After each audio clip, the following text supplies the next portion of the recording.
Salut à tous et bienvenue dans cette émission. Il y a des invités comme ça. Aujourd'hui, j'ai le plaisir de recevoir l'inimitable, l'infatigable, l'immense champion de Muay Thai, Jaïd Sedak. King Jaïd. King Jaïd, salut à toi et bienvenue. Comment ça va? Bonjour. Ben, super, en pleine forme, à part que j'ai un problème quand arrive l'hiver, je suis très triste. Bon, on va faire passer cette tristesse. Jaïd, moi j'ai vraiment beaucoup de plaisir de te recevoir ici dans cette émission. Je vais commencer par une présentation, même si je suis persuadé que l'immense majorité des spectateurs te connaît déjà.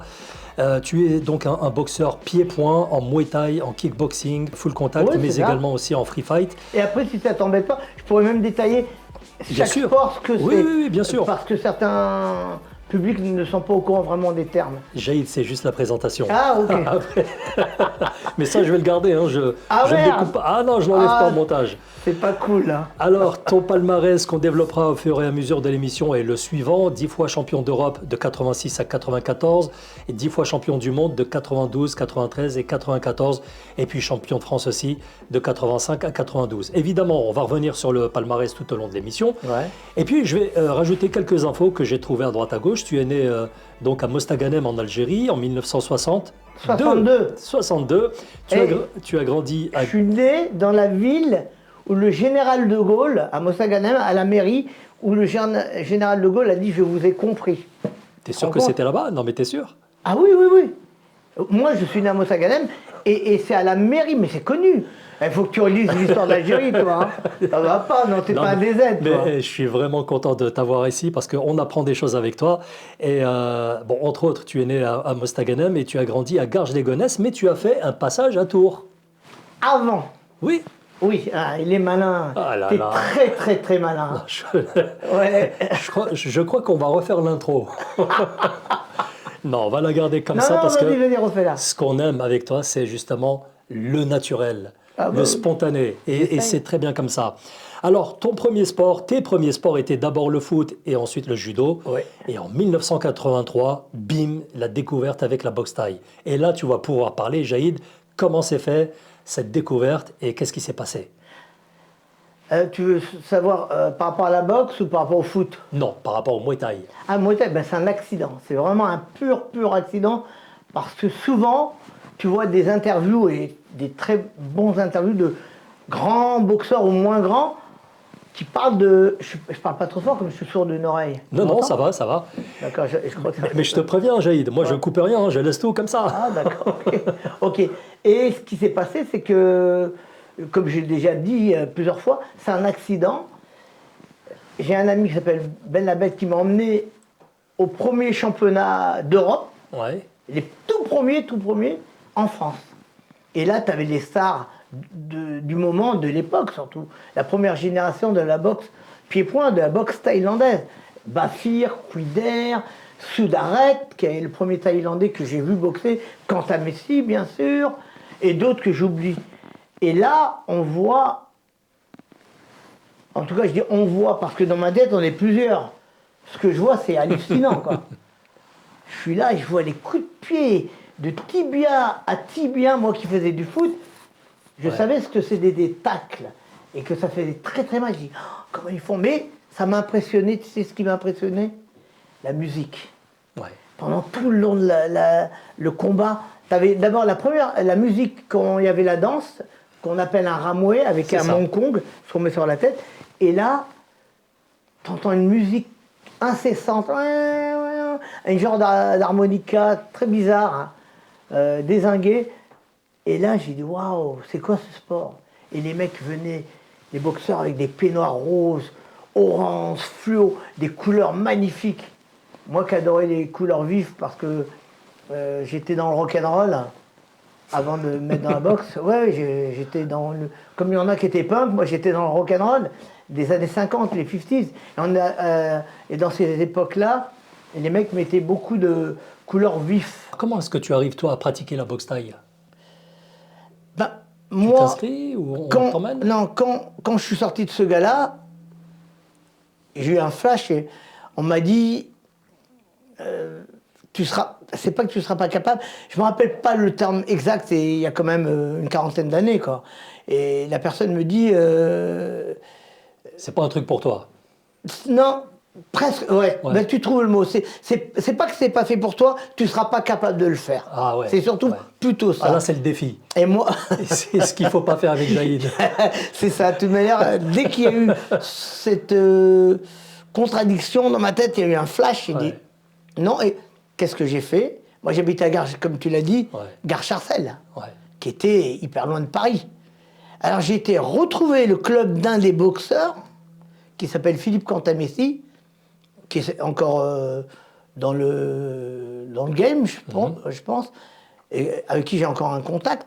Et quand j'ai cherché le club de ce boxeur, qui était à l'autre bout de ma banlieue. Moi, je suis dans le 95, et lui, il est carrément... À Montreuil. Montreuil, dans le pas de Montreuil. Ouais. Alors, il fallait prendre le train. C'était pas de RER. À l'époque, tu ratais le train, t'attendais 1 heure. Hein. Ah. Et c'était hyper long. Après, t'arrivais à la Gare du Nord. Bon, je vais pas faire tout le terrain, tout le chemin. Et c'était 2 heures de trajet aller-retour. Et j'y étais régulièrement pendant des semaines et des semaines. Et un beau jour, t'as le prof Belloni qui vient me voir. Il me dit, Jaïd, qu'est-ce que tu fais ce week-end? Ou je crois qu'il m'a appelé plutôt, je me rappelle plus. J'ai dit, ben, rien de spécial. Il me dit, ça te dirait de faire une démonstration. Et moi, je viens de démarrer. Hein. Ouais. Ça a 3 mois que je précise bien, démonstration, hein, parce qu'en fait, révèle la suite. Tu veux pas te mettre à côté de moi? Non, mais vas-y. On me voit pas. Comme ça, on parle comme ça. Oui, dis-moi, ouais.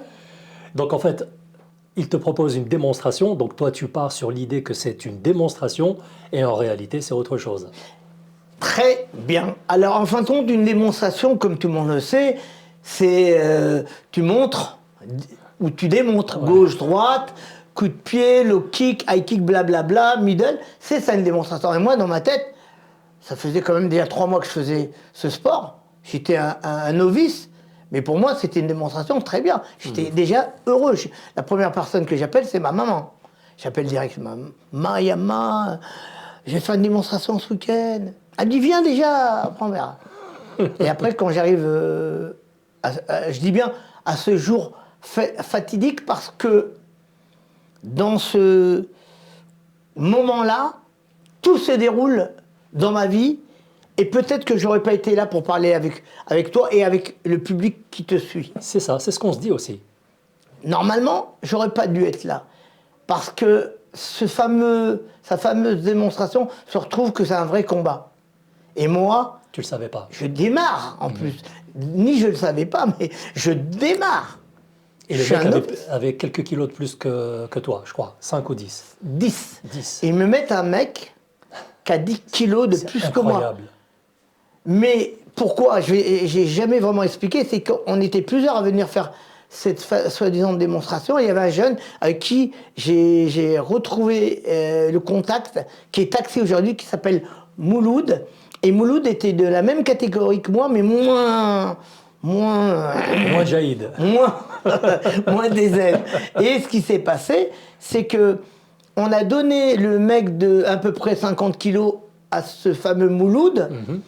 Et moi, on m'a donné que ce mec-là. Et que tu trouves les photos, et on voit la taille du mec, sur mon Instagram. Mon Instagram qui est Jaïd, J-A-I-D, Sedak. S-E-D-D-A-K. Vous pouvez me suivre. Hein. Et là, à ce moment-là, je vois le mec, mais on a... Je dis on, parce qu'on est plusieurs. Je pense qu'on... Il y en a... Où ils y vont pas. Mais moi, j'ai jamais fait marche arrière. J'ai fait le combat. Je l'ai fait courte. Et le mec, au fin du premier round, il me touche, je saigne. Parce que j'étais fragile du nez. J'avais un problème, on me touchait à peine, ou même quand il faisait chaud ou froid, je pissais du nez facilement. C'est pour ça que quand tu auras un moment et tu vois mes combats, j'ai une garde hermétique. J'ai une garde, pas pour le KO, et ça m'a permis de ne pas prendre KO, grâce à cette garde, par rapport à mon nez. Et ce fameux combat, je le gagne, je fais court, et je le mets KO, coup de genou, je sais même pas d'où ça sort. Moi, je pense... Franchement, comme je le dis à mes petits-neveux et nièces, cet accident, c'est un miracle. Je pense que j'étais protégé par ma grand-mère ou mon grand-père, parce que ce qui s'est passé, ce n'est pas possible. Je ne connais rien à la boxe. 3 mois après avoir vu le premier championnat d'Europe, je me retrouve sur un ring, Un an après, je deviens champion de France. Alors, ce qui est incroyable, donc, alors tu te lances dans la boxe taille à partir de ce moment-là. Oui. Premier combat. Si je peux me permettre, c'est que les mecs de ma cité, comme on était un peu des frappes, et ils n'y croyaient pas que j'allais me mettre dans la boxe et tout laisser derrière moi. Je dis, tu sais, je sais pas, tu vois comment c'est dans les cités. Ah non, on a mieux à faire. Et moi aussi, dans ma tête, oui, j'ai mieux à faire. Et tout le monde me respecte en plus. À cette période-là, tout le monde me respectait. Pas très grand, 1m62, mais de mes 1m62, je donne le vertige à beaucoup de monde à cette époque. Et même maintenant. Et c'est vrai que tous ces gens-là n'ont pas cru. Mais quand je dis ces gens-là, mes potes de la rue. De ma cité, de Garges à la Muette, j'étais dans le quartier La Muette. Oui, effectivement, ça on en parlera un petit peu plus loin dans l'émission, pour expliquer justement que c'était une cité qui était bien désenclavée, qui était à l'extérieur de la ville. Vas-y, tu peux te servir de l'eau. Hein, ouais, t'inquiète pas. Excuse-moi. Ça va me laisser le temps de poser la prochaine question. Alors donc effectivement, en 1983, tu fais tes premiers pas sur les rings. Et puis ça s'enchaîne plutôt pas mal. Bon, vous voyez, il est en train de boire, hein, donc c'est complètement naturel, c'est du Djaïd. Et en 85, tu deviens champion de France. Et moi, j'ai envie de dire, mais là aussi, c'est court. De 83 à 85, 2 ans, même pas. Oui, c'est ça, c'est 2 ans, excuse-moi. Mais c'est dingue. Comment est-ce que tu en es arrivé là? C'est forcément du travail, sacrifice, du talent aussi? Moi, personnellement, je pense pas que c'est du talent. Il y en a qui me disent, pourrais te la raconter. Oui, après je peux dire, là, je dis, je me la raconte pas parce que je me dis, c'est pas du talent, c'est plutôt une histoire. Et voilà, il a fait tomber le micro. Je m'attrape. Tu vas savoir le remettre tout seul. C'est bon, ouais. Dis-moi, je le garde au montage, ça ou pas? Oui, garde-le au contraire. Non, tu l'as mis à l'envers, tu le mets à l'envers là. Ah merde, comme ça. Non, je pense plutôt que. Attends, mais ne parle pas tout de suite. C'est bon? On garde la séquence ou on la refait? Comme tu veux. Non, on va la refaire quand même. Si tu veux, vas-y. Alors, attends. C'était marrant, au contraire. Tu verras, tu choisiras. Vas-y, oui. Remets-le correctement, le micro, parce qu'il est... Il est pas bon, là? Alors, regarde bien comment il se met. Il se met comme une pince à cravate. Oui, c'est ça. Voilà. Ok, voilà, c'est bien, parfait. Ok, alors où est-ce qu'on en était? On en était... Moi, je dis que c'est pas du talent. Je pense que c'est une histoire de cœur. Et tout ce que j'ai fait jusqu'à présent, que ce soit dans la boxe, dans la musique, dans mes amitiés, mes amours, j'ai toujours été franc et je n'ai jamais tourné autour du pot. Et je pense que c'est... je dis encore, c'est une belle étoile, une bonne étoile. Je pense que c'est mes grands-parents qui ont toujours été là et ma maman qui m'a toujours protégé parce que j'ai une vie qui est inattendue. Je dis pas que je suis différent ou mieux que les autres, mais ma vie, on vient au monde, ma maman perd quand même 2 garçons. Oui. Et toi, on pourra en reparler après, mais... Non, mais on peut en parler tout de suite si tu veux. Pour finir, c'est que moi, je dis que c'est pas du talent. Le talent, je pense que je l'ai créé plus tard. À force de travail. Bravo, comme toi, à force de travail, ce que tu fais, c'est du travail, et tu le fais bien parce que tu y crois. Ouais. Et tu crois en toi d'abord avant de croire aux autres. C'est ça. Et moi, j'ai fait... Toute ma vie, j'ai toujours fait ça. J'ai toujours cru en moi avant de croire aux autres. Ouais, à part la famille, c'est encore autre chose. Mais j'ai toujours fait ça. Et après, à force de travail, à force de donner, d'essayer d'avoir le meilleur de soi-même, tu réussis. Moi, je faisais 2 footings par jour, après. Ah oui, quand même. Moi, mon premier combat, qui n'était pas un combat, parce qu'on m'a fait croire que c'était une démonstration, excuse-moi, je reviens, et je me retrouve à faire 3 rounds de 2 minutes. Et ça, comme ça, je vais expliquer. Tu as 3 rounds de 2 minutes qu'on appelle un classé. 3 rounds et 2 minutes à chaque coup. Ça, c'est classé, c'est les débutants. Après, tu as le 5 rounds de 2 minutes qu'on appelle un classe B. Tu commences à être semi-professionnel, même s'il n'y a pas de thunes. Après, tu as 5 rounds de 3 minutes qui sont les combats internationaux et les combats importants, et où après tu as les championnats de France, championnats d'Europe et championnats du monde. C'est ça. Et moi, j'ai eu la chance de m'adapter. D'abord, avant de m'adapter aux autres, je me suis d'abord adapté à moi, pour voir ce que j'étais capable de faire. Ouais, voilà, tes capacités donc. Alors, j'aimerais qu'on revienne justement sur ta maman, paix à son âme. Effectivement, tu as eu 2 frères Ouais, avant toi, oui, oui. et ça a été, on te l'a dit après, a posteriori. Bah, ma maman, elle a mis au monde déjà, elle a mis au monde 5 filles. Et c'était quand même la guerre d'Algérie. Ouais. Moi, je suis né en 62. Mais avant moi, ma maman, elle a mis au monde un premier garçon qui, qui meurt au bout de 4-5 mois. Pour ma mère, j'étais pas là, ça devait être horrible. Ils vivent la guerre, ils vivent tout ça. Et elle perd un garçon. C'est le premier garçon. Ouais. C'est pour ça que toute la force que j'ai, c'est ma mère. Moi, je porte de ma mère. Ouais. Et l'intelligence de mon père, même si ma mère était aussi intelligente. Après, elle perd ce fameux garçon, quand je dis fameux, parce que c'était sa perle. Elle avait 5 filles magnifiques, et à côté, elle a... Le premier garçon de la famille, c'est Waouh, c'est un événement. C'est plus qu'un événement, ouais, oui. ouais. Il meurt au bout de 4 mois. Et les gens ne s'imaginent pas la douleur d'une mère. Mais nous, on le ressent. Ouais. On le ressent. Même si on n'est pas là, mais on ressent parce qu'on va venir. Si on ne vient pas, mais on le ressent. Après, elle met au monde un autre garçon 1 an après.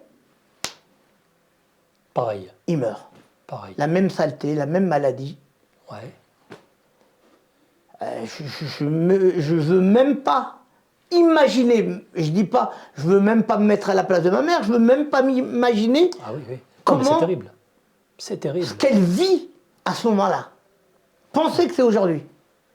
Une maman qui perd 2 garçons. Ça doit être Insoutenable. pire que tout. Bien sûr, bien sûr. Et moi, je viens au monde 1 an après. Jahid. Et c'est à la période, c'est assez incroyable, c'est à la période du général de Gaulle qui vient à Mosaganem, à la mairie de Mosaganem. Tu le savais ça? Non, tu me l'apprends. Il vient à la mairie de Mosaganem, ma mairie, Ouais. et je suis de là-bas, j'y vais des fois. Et là, il dit aux Algériens, pas au rempart Alger, à Mossa, il dit « Je vous ai compris ». Et moi, dans le ventre de ma mère, j'ai entendu ça, j'ai dit « Moi aussi, j'arrive ». Alors, on poursuit. En 85, tu deviens champion de France et tu reçois donc ta superbe ceinture. Et il paraît que tu as passé des jours à lui parler. Ma première ceinture, hein. Ouais, ouais. Que tu as passé des jours à lui parler, à lui raconter des mots d'amour et tout. Est-ce que c'est vrai, ça? C'est vrai. Ma mère l'a cru que j'étais fou. Il paraît que tu l'emmenais aussi au resto avec toi. Non, c'est pas ça. C'est que le matin, quand je me réveille, et la première chose que je fais, le matin, le lendemain du combat. Ouais, ouais, ouais. C'est une belle boîte marron que j'ouvre. Et là, je la regarde et je lui parle, quoi. Je suis content de te voir. Bon, on va passer un petit moment aujourd'hui. Ouais. On va essayer de Tu faire m'as fait galérer. Je parlais avec elle. Je parlais avec elle. Et encore, j'ai d'autres gens qui ont fait pire que moi. Par la suite, j'ai appris. Et je la mettais à côté de moi. Et quand j'allais prendre mon petit déjeuner, je disais bonjour à ma mère. Je dis bon, maman, regarde ma ceinture et tout. On l'a vu, ta ceinture. Et je la posais. Et j'étais en train de prendre mon déj. Et je parlais avec ma ceinture. Ah, quoi. c'est une dinguerie, ça. C'était mon pote. Ouais, mais après, ça n'a pas arrêté. C'est que ça, c'est la première ceinture. Après, il y en a une deuxième. Oui. Championnat de France. Après, une troisième championnat de France. Après, premier championnat d'Europe. Ouais. Là, je me retrouve avec 4 copains, là. Ouais. Après, 5 championnats d'Europe. Après 10 ceintures de champion du monde, je me retrouve avec 15 ceintures. Je ne pouvais plus les mettre avec moi. Tu ne peux plus faire la discussion avec c'est la première, je pense que c'est la première ceinture qui est incroyable. Après le reste, j'en ai une quarantaine. Ouais. Je ne regarde même pas, elles sont dans des cartons. Tu vois, je préfère même ramener la ceinture d'un ami, un grand champion thaïlandais, je vais me permettre de la montrer. Ouais. C'est la ceinture d'un ami, un grand champion, qui m'a donné ça il y a quelques années, après avoir boxé contre un grand boxeur thaïlandais. Il m'a offert cette ceinture. Elle a plus de 20 ans, cette ceinture. C'est une ceinture du... Il y a 2 stadiums en Thaïlande. Il y a le Rajadamnern, qui est le stade de la police, et ça, c'est l'armée. C'est le stade de l'armée, c'est le Lumpini Stadium. Ouais. Et ça, c'est plus qu'une ceinture, c'est un très grand champion thaïlandais qui me l'a offert. Et tu vois, elle est toute abîmée. Elle a vécu. Elle a vécu. Elle est abîmée et tout. Elle a vécu. Mais regarde, qu'est-ce que c'est beau. Tu veux la tenir? Allez. Ouais, on va faire. Ouais, oh, je suis tombé. Elle est belle, hein. Ouais. Alors, des ceintures, il va y en avoir tout Ouais. au long de ta carrière, on en est ravis. On passe en 1986 et là, c'est ton premier championnat d'Europe. Ça se passe contre Plos. Ouais. Alors, j'ai vu le combat. J'ai Ah. vu le combat, je vais essayer de Sur passer. Canal, hein. Alors, oui, c'était C'était sur sur Canal. C'est moi qui boxe la première fois Ouais. en France sur Ouais. Canal+. Ouais. Et là, coup de genou mortel. Bon, tu l'as travaillé déjà au cardio, Ouais. mais il était costaud hein, quand même, Mais Plos. déjà, C'est pas un petit rigolo. oui, oui. Déjà, il vient au combat. J'ai failli pas faire le combat. Il vient avec 4-5 kilos de plus que moi. Les Hollandais venaient toujours avec du poids.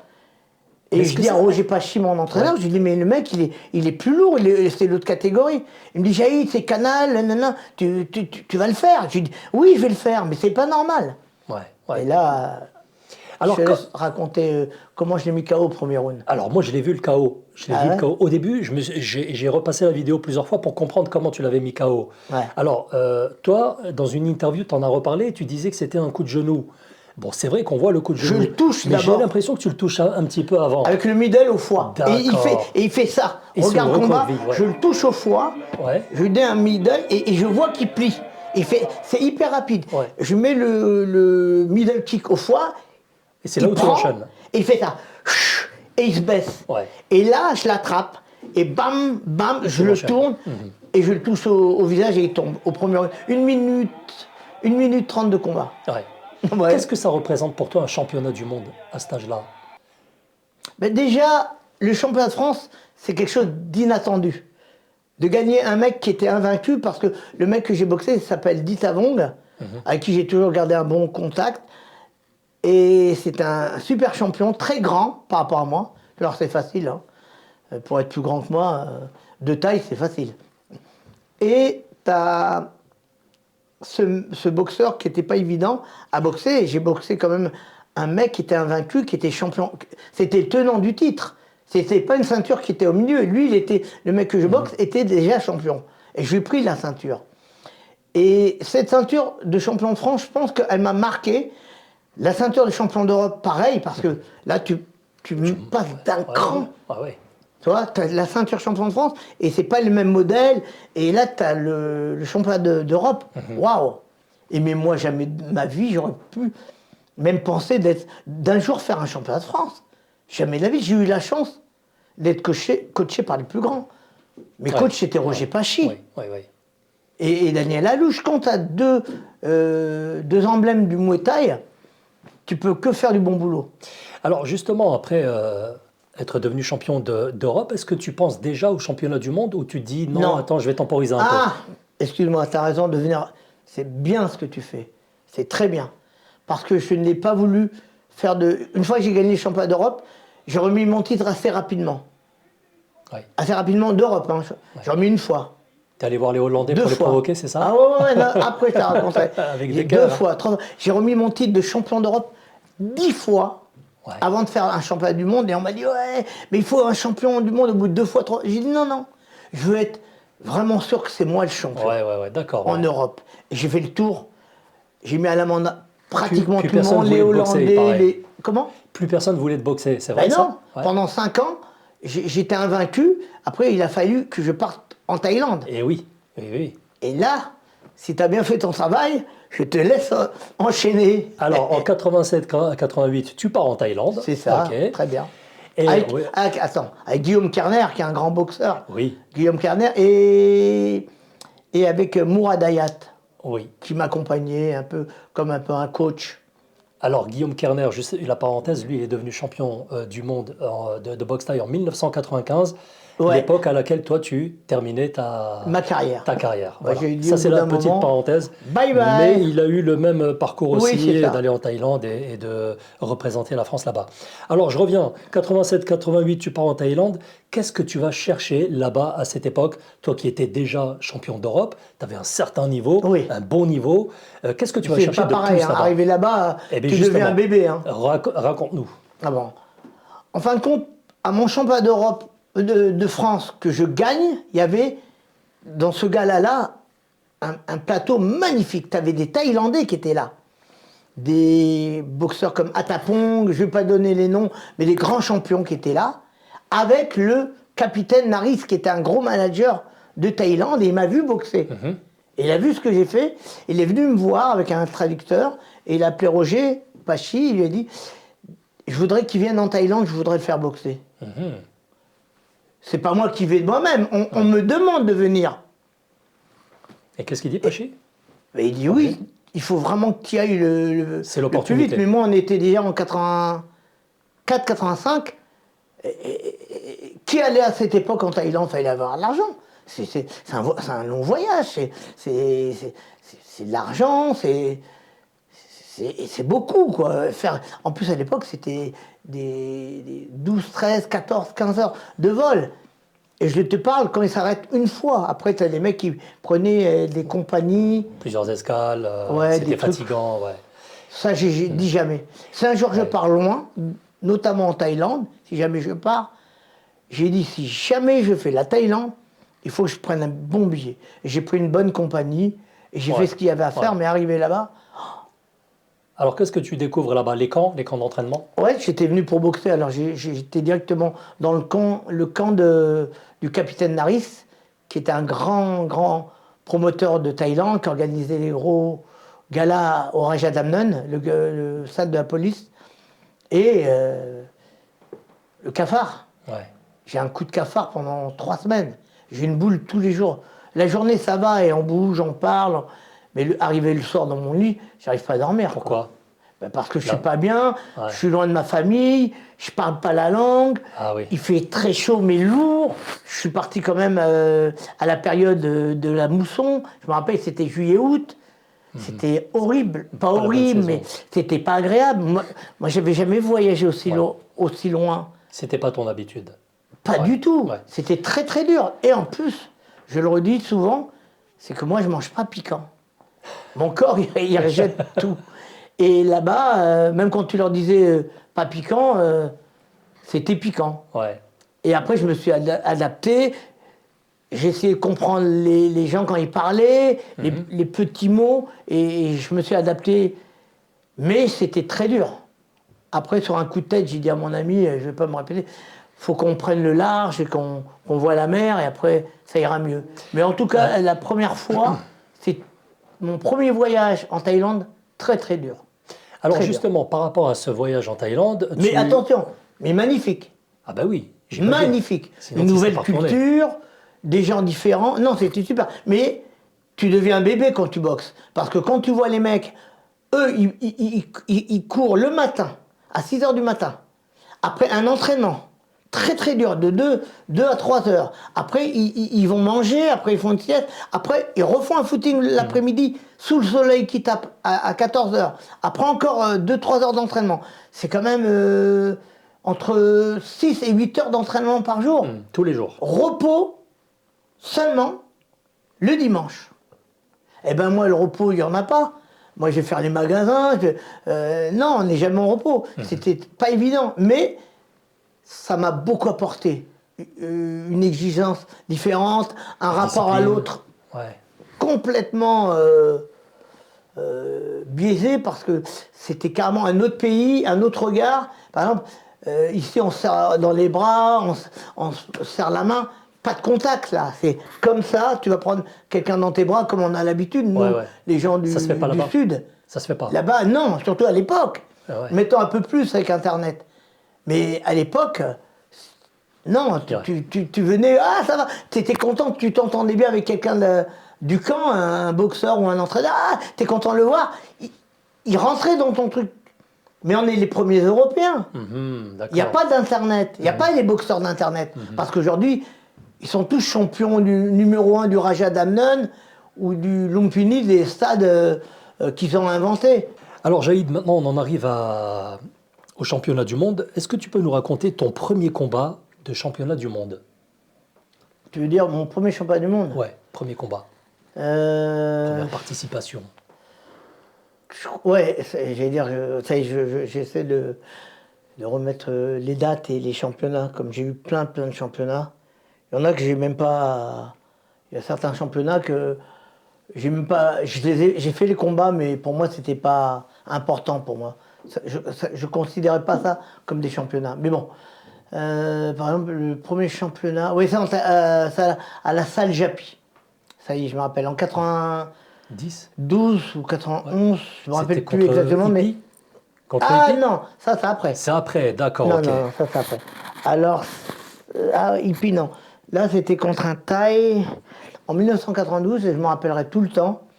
Je suis monté sur le ring avec du rap. Et personne n'écoutait du rap à cette époque. Aujourd'hui, c'est la première musique en France, ou même dans le monde. Et moi, je suis monté non seulement avec du rap, mais surtout, je suis monté avec un groupe que tu pourras retrouver, je t'enverrai la chanson.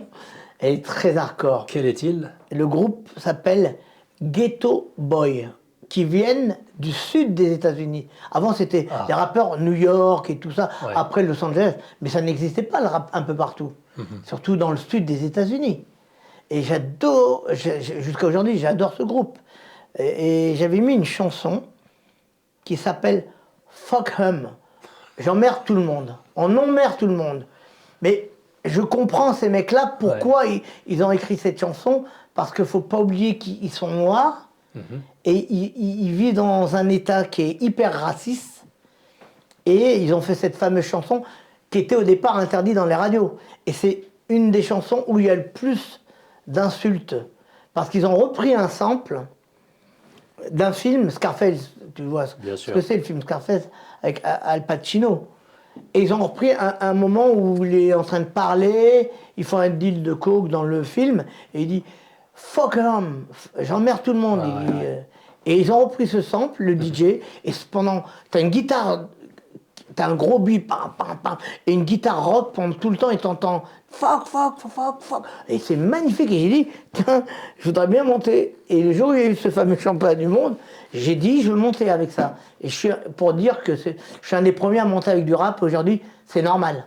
Quand tu vois les mecs qui montent avec du rap, bon, c'est pas le même rap. C'est Jul, c'est PNL, c'est Niska, c'est Nino. Mais pourquoi pas? Faut vivre avec son époque. Et ce championnat du monde m'a permis à me dire, mais j'ai encore plein de choses encore à faire. Parce que c'était bien, je suis super content d'avoir la ceinture IMF, mais pour moi, il fallait que j'aille encore plus loin. Plus loin, ça ne veut pas dire... Mais tu n'étais pas satisfait déjà d'arriver à ce niveau-là? Non. Non. Ah bah ça, c'est une dinguerie. Pas du tout. C'est bien que tu me poses ça, mais pas du tout. C'était bien. Ouais. Mais c'est une ceinture en plus. Sans plus. C'est une ceinture en plus. C'est ma 20e ceinture, on va dire. Et à un moment, je me suis dit, ben, il faudrait que je me mette dans d'autres disciplines. Après, je t'ai pas parlé de la période où je me suis mis en 1988 en kickboxing, qui n'avait rien à voir. C'est plus les points, beaucoup d'anglaises, moi qui n'en avais pas, j'avais le corps à corps.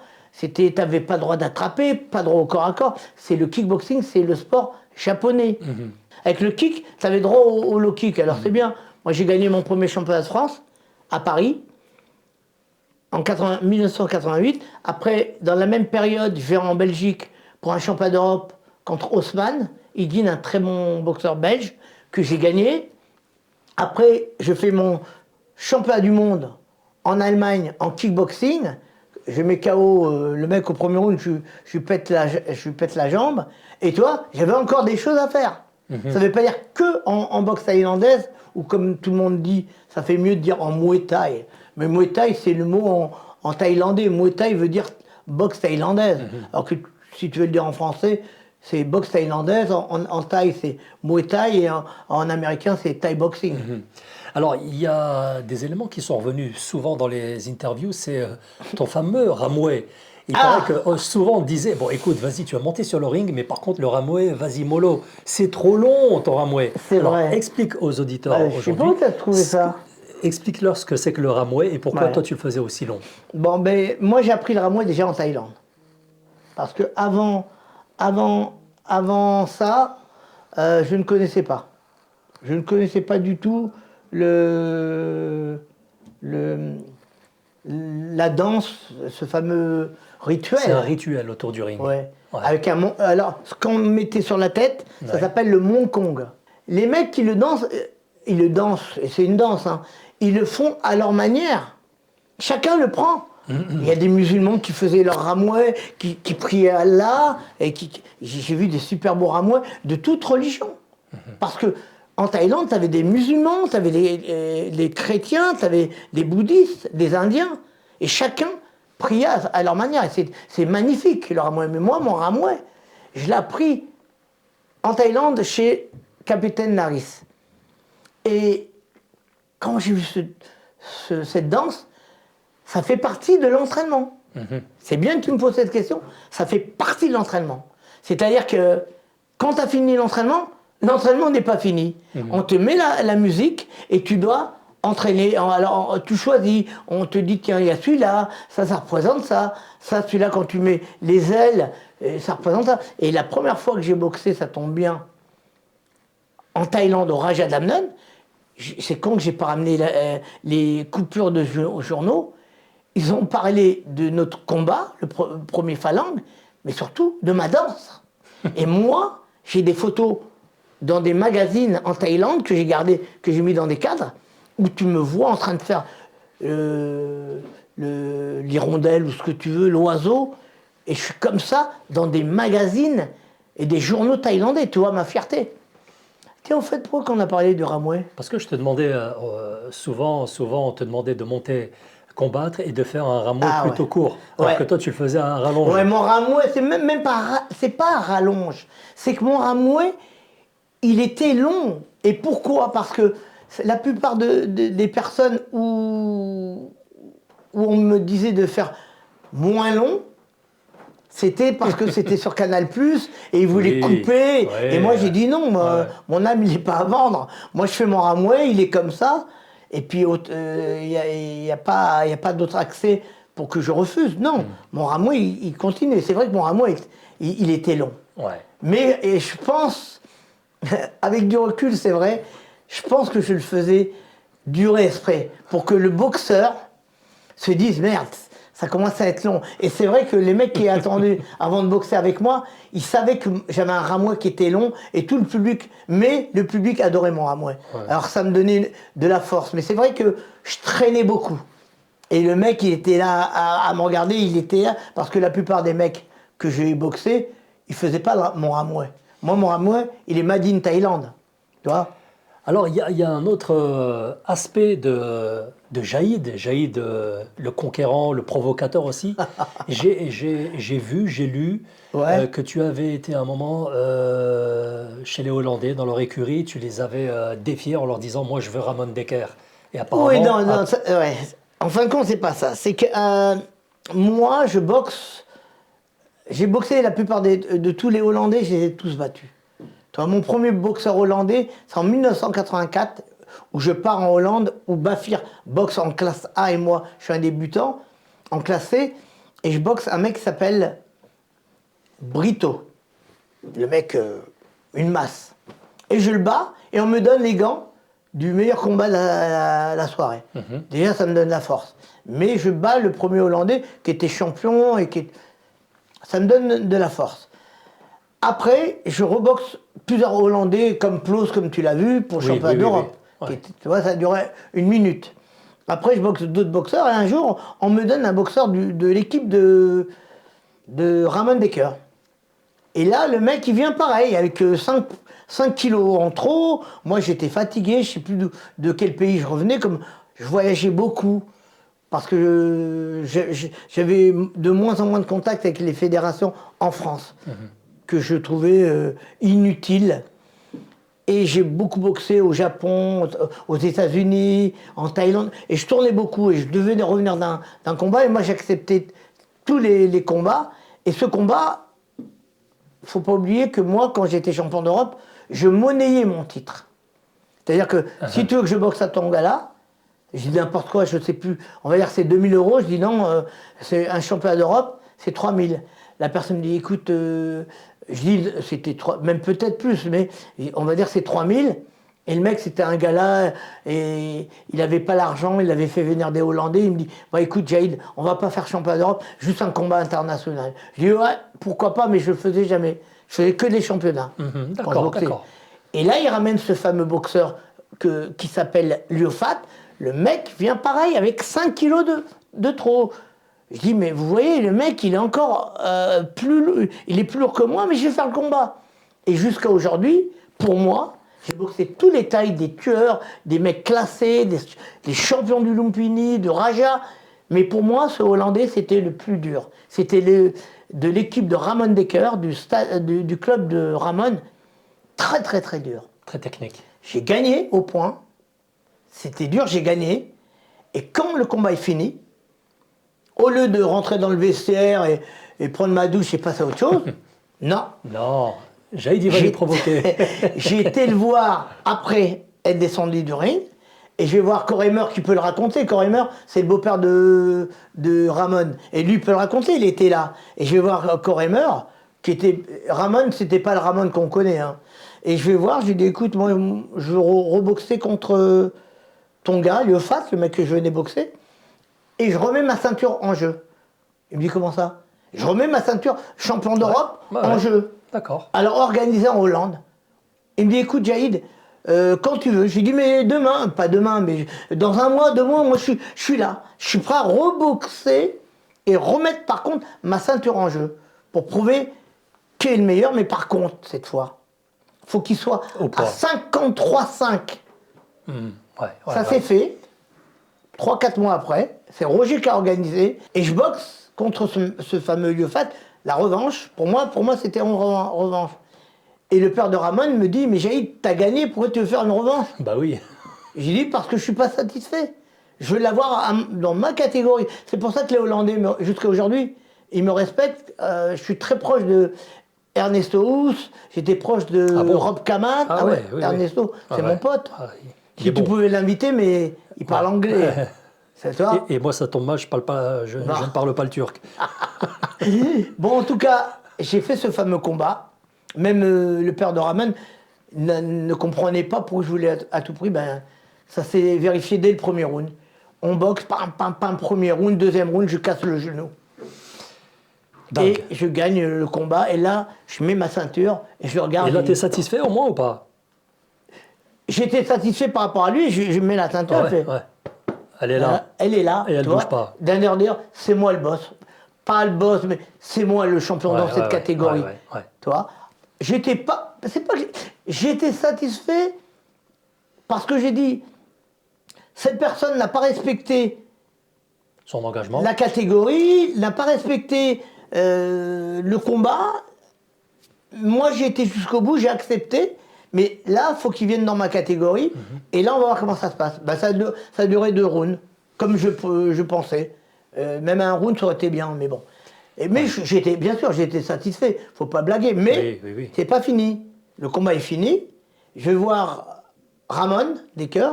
Après, par la suite, on est devenus potes. Je lui dis, écoute, Ramon, parce que j'avais plus de Hollandais, j'avais plus personne. Je les ai tous battus. Et je dis à Ramon, moi, je suis prêt à boxer contre toi et commencer à être fort. Hein. Et je lui dis, je boxe contre toi. Moi, je prends du poids et toi, tu perds. Il m'a regardé, il m'a dit, Jaïd, non. Et c'est bien que ce combat s'est pas fait. Pas parce qu'il aurait gagné ou j'aurais gagné. Il était jeune. Et la preuve, on est devenus super potes. On se voyait en Thaïlande. J'ai plein d'anecdotes avec lui, magnifiques. C'était un super mec. Les Hollandais, de toute manière, très belle école. Ou pas boxeurs, école. Ils ont des gros cœurs, ils sont top. Alors, tu as souvent dit que grâce à la boxe, tu avais pu voyager, découvrir du monde, de la culture, etc. Et moi, il y a un épisode qui m'a vraiment, épaté, c'est tu es amené à boxer au Japon. Et donc, alors comme ça, tu vois des voitures arriver, de belles voitures arriver, des gens descendent de ces voitures, tous bien fringués, etc. Tu commences à serrer des mains et discrètement, tu remarques qu'il leur manque un doigt. Il leur manque tous un doigt.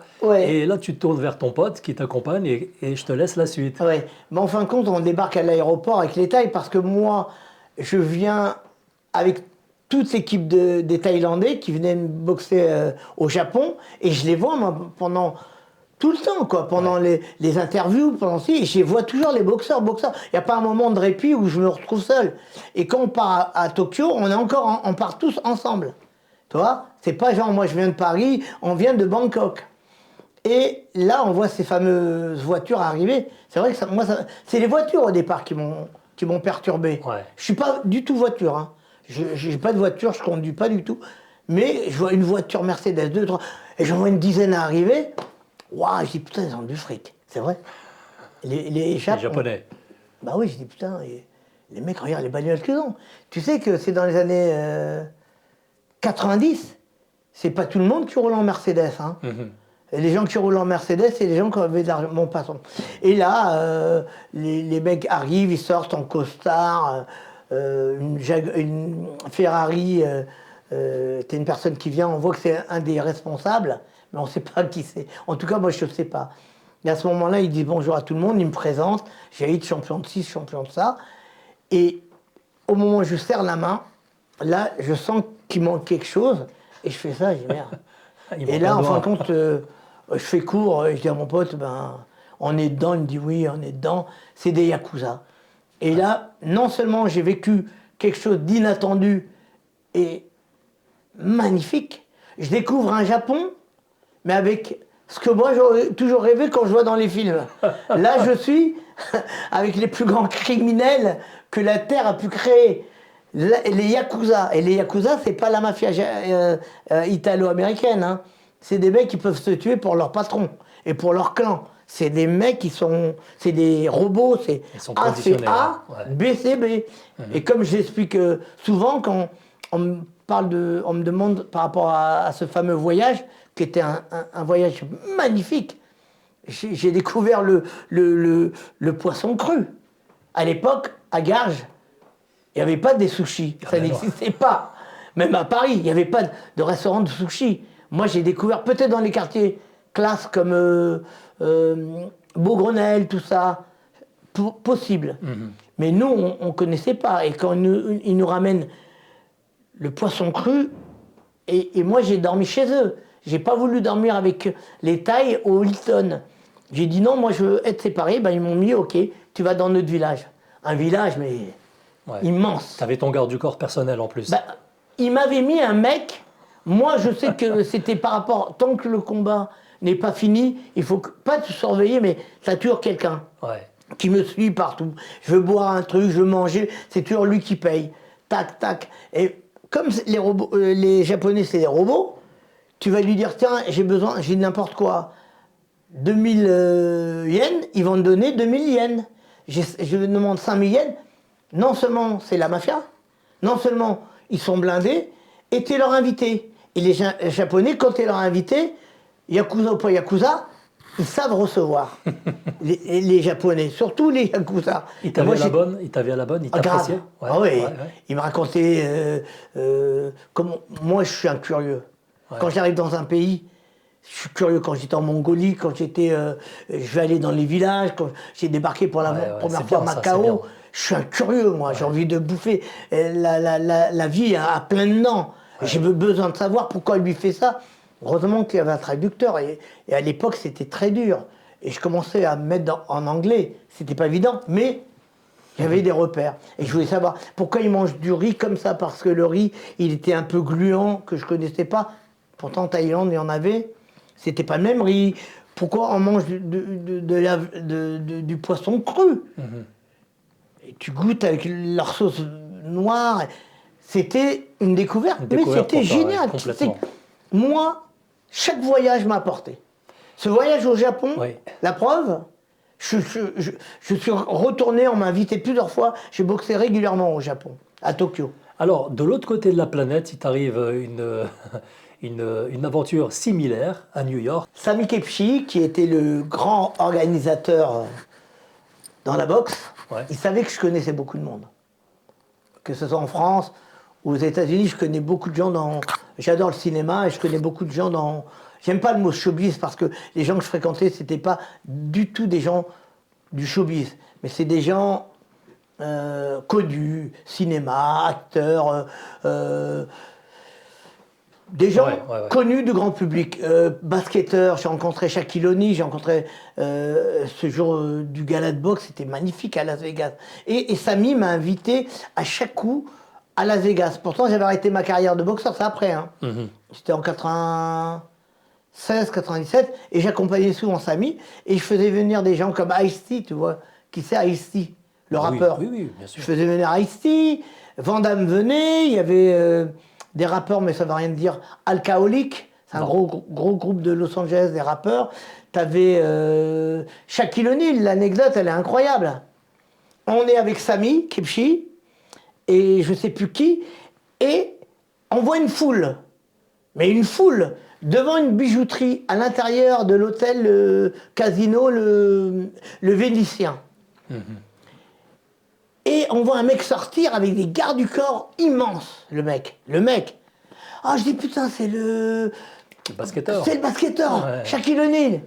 Et je dis à Samy, il faudrait l'inviter, lui, il a plein de choses à raconter. Et je dis à Samy, je vais le faire venir au gala. Il me regarde et ouais. Je vous jure, Samy était là et tous les gens qui étaient venus au gala et ont vu ce que j'ai fait. J'ai été voir Shaquille O'Neal et au moment où je viens, t'as les gardes du corps et t'as un garde du corps qui met sa main sur moi. Ouais. J'étais tout petit, c'était que des monstres. Il me bloque comme ça et Shaquille O'Neal fait ça, la grande classe. Il lui enlève la main. Il fait come on, viens, qu'est-ce qu'il y a? Moi, j'étais pas vraiment. Basket, c'est comme le foot, ça rentre là, ça sort là. T'as pas accroché? Non, j'aime bien. Moi, ce qui m'attire, c'est pas le sport en lui-même, c'est ce qu'a apporté le sport à ces personnes, qui les a rendus plus grands. C'est ça. C'est pas le sport en lui-même. Ça peut être du ping-pong, si le mec il est incroyable, il te fait des trucs. Je m'intéresse pas à ce qu'il fait, ce que ça lui apporte dans la vie. Bon. Et là, je vois Shaquille O'Neal et je lui dis, il y a un gros, et je sais qu'il était fan de rap, il y a un gros gala de boxe demain au Bellagio, au Vénitien, dans un des casinos, je ne me rappelle plus. Il me dit, où? Je lui dis, je lui explique, ça sera là, et je lui dis, il y aura Ice-T qui va venir. Et lui, il adore le rap. Ah, it's my man. Il dit, ah, c'est mon ami, ah, c'est cool. Ouais. Et je l'ai fait venir au gala. Et il y avait tout le monde. Tu avais Ice-T qui était là et ça serait bien de retrouver cette cassette parce que c'était en direct de Canal. Et à chaque coup, tu as le mec qui présente, je crois que c'était Daniel Alouche, et qui prend le micro, il dit « Et Ice-T est parmi nous !» Et Ice-T, il monte sur la chaise, il se lève, il fait « Ouais !» Il fait ça. Après, il dit « Et Van Damme !» Et Van Damme, il se lève, il fait un truc comme ça. Après, Shaquille O'Neal. Et là, tu as le public. C'est Shaquille O'Neal, t'es aux États-Unis. C'était une immense star. Oh, même Van Damme, hein. Waouh. Et tout le monde, waouh. C'est un moment percutant et magnifique en même temps. J'ai passé une soirée incroyable. Inoubliable. C'est pour ça que je veux en venir à ça. Après Van Damme, je suis resté toute la soirée avec Ice-T et Van Damme, mais ils ne se parlent pas trop l'ego des gens. Et tu sens qu'ils veulent se parler, mais personne ne parle à personne. Et même arrivé une fois un truc avec Ice-T et Banderas, Antonio Banderas. C'est la première fois que je raconte. On est à une émission et la femme d'Ice-T va voir Banderas parce qu'il veut rencontrer Ice-T. Et Banderas dit au manager d'Ice-T, bah dites à Ice-T de venir, qu'on se voit, et en plus, on peut faire une photo ensemble. Il dit ça à Ice-T, c'est un mec de la rue. Hein. Il dit, mais il me prend pour qui? Moi, je vais me déplacer.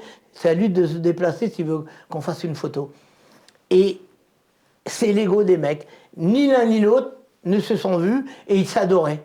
C'est ça qui est incroyable. Banderas d'un côté, Ice-T de l'autre, ils se kiffaient les deux, et ils ne se sont pas vus. Parce qu'après, moi je suis proche d'Ice-T jusqu'à aujourd'hui, et souvent Ice-T me disait, il y a des gens, on ne peut pas aller les voir par rapport à qui tu es et qui te représente. Et moi j'en ai rien à secouer, moi je trouve que quand tu dois voir les gens, tu les vois. Ouais, alors c'est ton côté très chaleureux. Et je reviens à ça. Ice-T, Van Damme me dit, ce soir on va manger au Bellagio, c'est un gros restaurant au Bellagio, c'est un hôtel casino, hyper classe, et c'est un gros restaurant italien où tout le monde allait à l'époque. Et il dit, je voudrais inviter Ice-T. Et est-ce que tu peux le faire venir? Je vais lui demander. Et là, je vois dans la soirée Ice, et j'ai dit, écoute, il s'appelle Tracy, je balance son nom. Ice-T, c'est Tracy. C'est pour ça qu'on l'appelle Ice-T. Bon, et très froid comme mec. Quand tu le vois, hein, pas avec moi, mais avec les gens, très froid. Mais un mec qui a un cœur immense. Il dit, ok, je viens. Alors, j'appelle dans la chambre de Van Damme, et j'ai dit, Jean-Claude, Ice-T va venir, mais il vient avec ses amis. Ah non, non, non, non. Et il était avec tous ses potes, Shani Chan, Kimonga, tous les mecs de Body Count et du Ram Syndicate, c'est des groupes. Il dit non, s'il vient, c'est toi et lui. Alors j'explique aux autres, il veut bien inviter Ice-T, mais il voudrait le voir, il voudrait pas qu'il y ait autant de monde. Bon, passons, et on y va. Et au moment, et c'est là que tu veux avoir l'anecdote, on rentre dans le restaurant avec Van Damme et Ice-T. Tu vois, Van Damme attendait quand même à l'entrée du restaurant que Ice-T arrive. Tu vois, on l'appelle, on dit on sera là dans 20 minutes. Et il attend devant le restaurant avec ses gardes du corps, avec du monde. Et au moment où on rentre, tu as une table, et moi je sens les choses, tu as une table ronde, juste à l'entrée, dans le restaurant, une grande table, et tu as des mecs qui sont en train de parler, avec des costards et tout, en train de boire, ils parlent. Tac, tac, tac. Et ils me regardent, je regarde, et ils me font un signe. Et moi je fais ça. Mais je sais, j'ai vu 20 000 films sur la mafia, surtout la Cosa Nostra, j'ai vu 35 000 films, comme tous les gens qui aiment bien les films d'action et tout. Et là, le mec il fait, et je dis, ah, ici j'arrive. Il me dit, où tu vas? J'ai dit, j'arrive. Et je vais voir, et je dis bonjour, il me dit, écoute, est-ce qu'on pourrait après faire une photo avec Van Damme et Ice-T? Et je dis, moi je veux bien, je vais leur demander, hein. On ne sait jamais, mais je pense qu'il n'y aura pas de problème. En tout cas, du côté d'Ice-T, je pense qu'il le fera. Van Damme, si Ice-T fait la photo, je pense qu'il le fera. Lui aussi, il fera la photo, ouais. Et après, je commence à parler avec eux. Je dis, vous êtes d'ici, mais moi, je sais qui c'est, mais j'attends un déclic pour pouvoir parler de la mafia, sans dire le mot mafia. Ah, et, ouais, il dit, moi, je m'appelle Salvatore. Et là, c'est là que ça s'éclenche. Salvatore. Je m'appelle... Non, il me dit, my name is Sal. Ah ouais. Et, ah, Sal. Salvatore Gambino. Ah. Là, il dit, ça y est, j'ai gagné, je suis à Las Vegas, et regarde qui je vois, et qui je vais fréquenter le temps que je suis à Las Vegas. J'ai gardé les contacts, ils ont fait les photos, et j'ai pris un super contact avec Salvatore, avec qui je l'ai revu à New York, j'ai été reçu, mais comme un roi à Little Italy. Et, bon, il faudrait écrire un livre ou un film sur ce que j'ai vécu avec eux. C'était génial. J'allais dans les boîtes de nuit, au moment où je rentrais dans le VIP, ils voyaient la personne qui était avec moi. Ah, je dis n'importe quoi. Ah, Dino. Et on était les rois, quoi. C'était incroyable. Tu arrivais dans un endroit, tout le monde voulait t'offrir, comme dans les films, t'offrir à boire, tu payais rien. Tu arrivais dans un endroit, it's for me. Champagne, l'autre, non, c'est pour moi. Ça me rappelle le film Les Affranchis. Oui, c'est pour ça, moi, je suis dans un film. Chaque chose que je découvre, ouais. Que ce soit les Yakuza, que ce soit les Gambino, que ce soit même Johnny Depp, que j'ai failli taper, c'est que des aventures. Je suis dans un film. Même Steven Seagal, quand je rencontre Steven Seagal, c'est incroyable. Je vais en boîte de nuit, dans une boîte qui s'appelle les Bains-Douches. Pareil, c'est un truc incroyable. Le mec, il est là et il me fait un signe. C'est que toi qui sonne? Non, c'est ton téléphone qui sonne. Non. Ah, c'est l'autre. Je décroche pas. Mais il faudra couper. Hein. Et là, bon, pareil, il se passe des trucs incroyables. Steven Seagal qui me fait un coucou, je vais le voir. Et après, on se retrouve à devenir potes. Et j'ai réussi, quelques années plus tard, à le mettre dans mon fameux disque que j'ai produit contre le sida.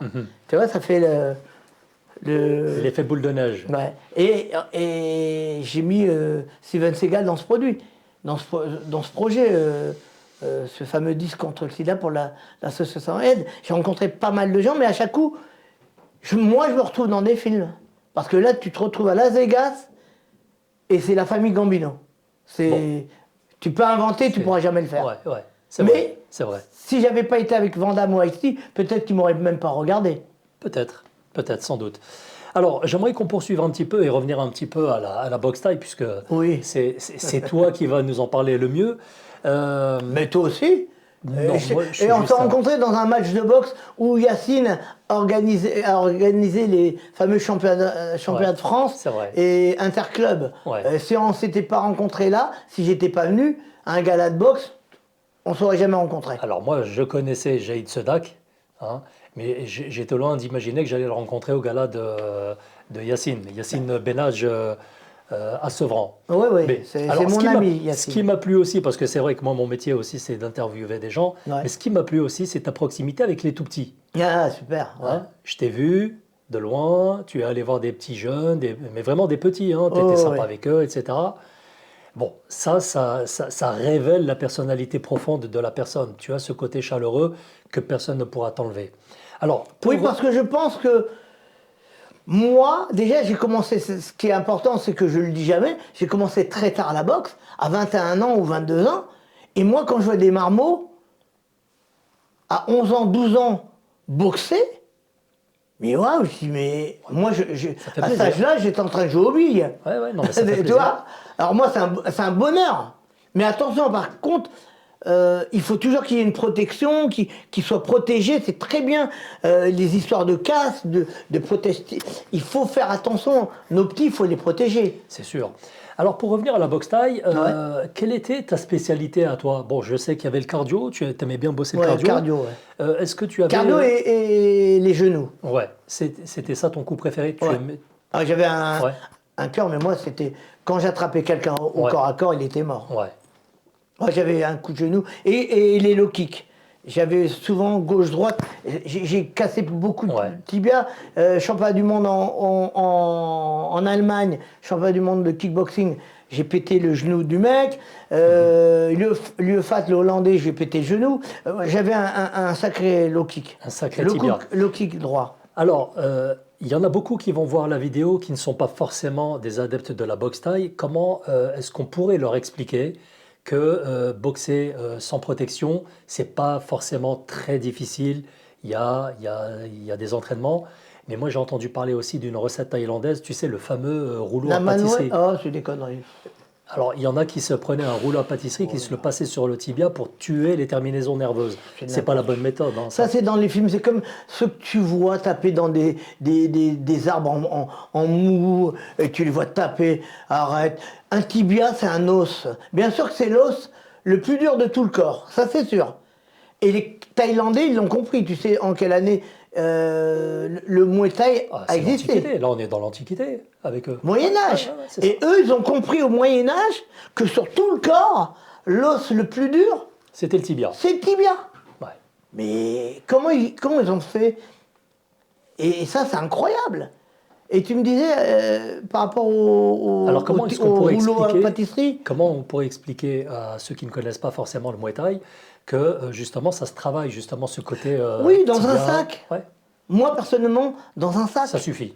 Je ne sais pas si ça suffit, mais ça m'a permis de boxer, d'avoir des tibias durs. D'accord. Moi, j'ai jamais eu un tibia qui a pété. Hein. Moi, j'ai vu des combats où le tibia pète, ou la jambe. Jamais j'ai eu ce problème-là. Et j'ai eu des combats très très durs. Moi, des fois, je shootais dans les tibias. Le mec qui bloque, je shootais. Et j'ai jamais eu aucun problème. Mmh. Pour toi, c'est quoi la catégorie reine? Pour moi, en tout cas... Merde. Là, t'as fait tomber le micro. C'est moi, là. Bon, cette fois-ci, je la coupe pas, celle-là, je la garde. Non, je la garde là. Hop, allez, vas-y, je la garde comme ça. Oui, en fin de compte, pour moi, personnellement, c'est une histoire d'époque. Il y a les années 80. Bien sûr, il y a eu les années 70, mais je ne la connais pas du tout. J'ai vu les combats, mais c'est très ancien. C'est en noir et blanc. Non, c'est même pas ça. Non, mais je rigole. Les combats, c'est pas les mêmes. Il n'y a pas autant de techniques. Mais moi, je vais parler surtout des années 80, où je démarre, et les années 90. Et ces périodes-là, les techniques sont différentes. Carrément différentes. Et tu me disais quoi, en fait? Alors, je te demandais, pour toi, quelle est la catégorie? Oui. Et quand je disais les années 80, parce que 80-90 jusqu'à 2000, ça commence à changer, les tailles prenaient du poids. Ouais. Et les premières tailles où c'était demandé, c'est les 50 kilos jusqu'à 57.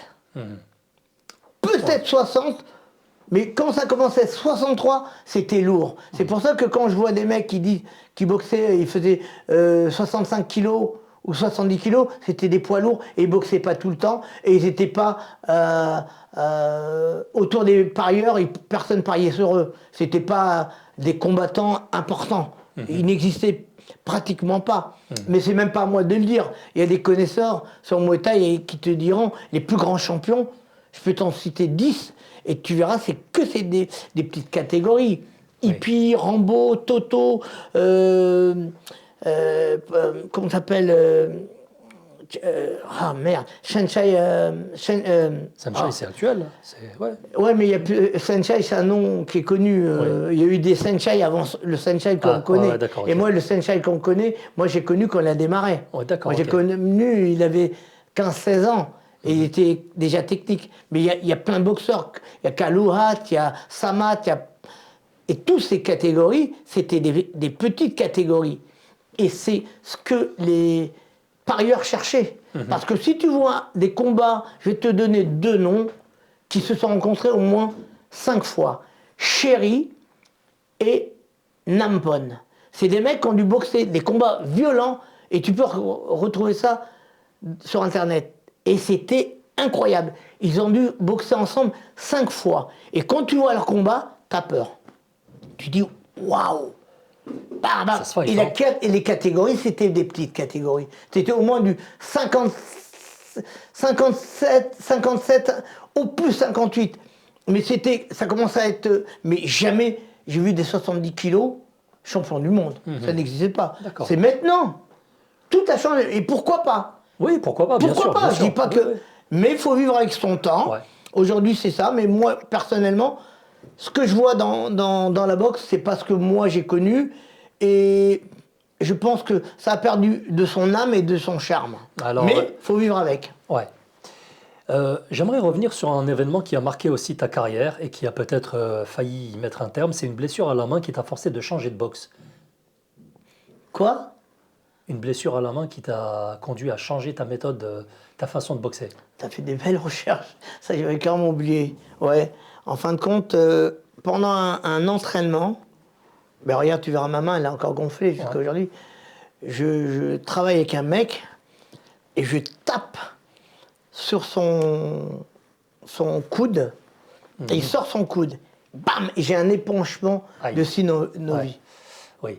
Et je suis resté à boxer, déjà changer de garde, changer de technique, parce que j'avais une bonne droite. J'ai changé de technique, j'avais une bonne gauche, et j'ai travaillé que la gauche. Bam, bam, bam, bam. Oui. Après, j'ai eu un crochet gauche violent. Pendant 1 an, parce que j'ai boxé, à chaque coup, à la fin du combat, j'avais ma main qui tremblait, à chaque coup, de temps en temps, je tapais. Et il m'arrivait de taper avec ma main droite et avoir super mal. Mais je ne montrais pas à l'adversaire. Et parce qu'on met un gros bandage, je ne sais pas si tu l'as vu, le bandage avant le combat, sur les gants. Oui. Et quand on me coupait le bandage, je souffrais la mort. Après chaque combat, et je faisais 14 combats par an. Hein. C'était énorme. Bien sûr. Et en m'enlevait la bande, j'avais ma main qui était gonflée. Je la mettais directement dans la glace, sans que personne ne soit au courant. Parce qu'après, on m'aurait interdit.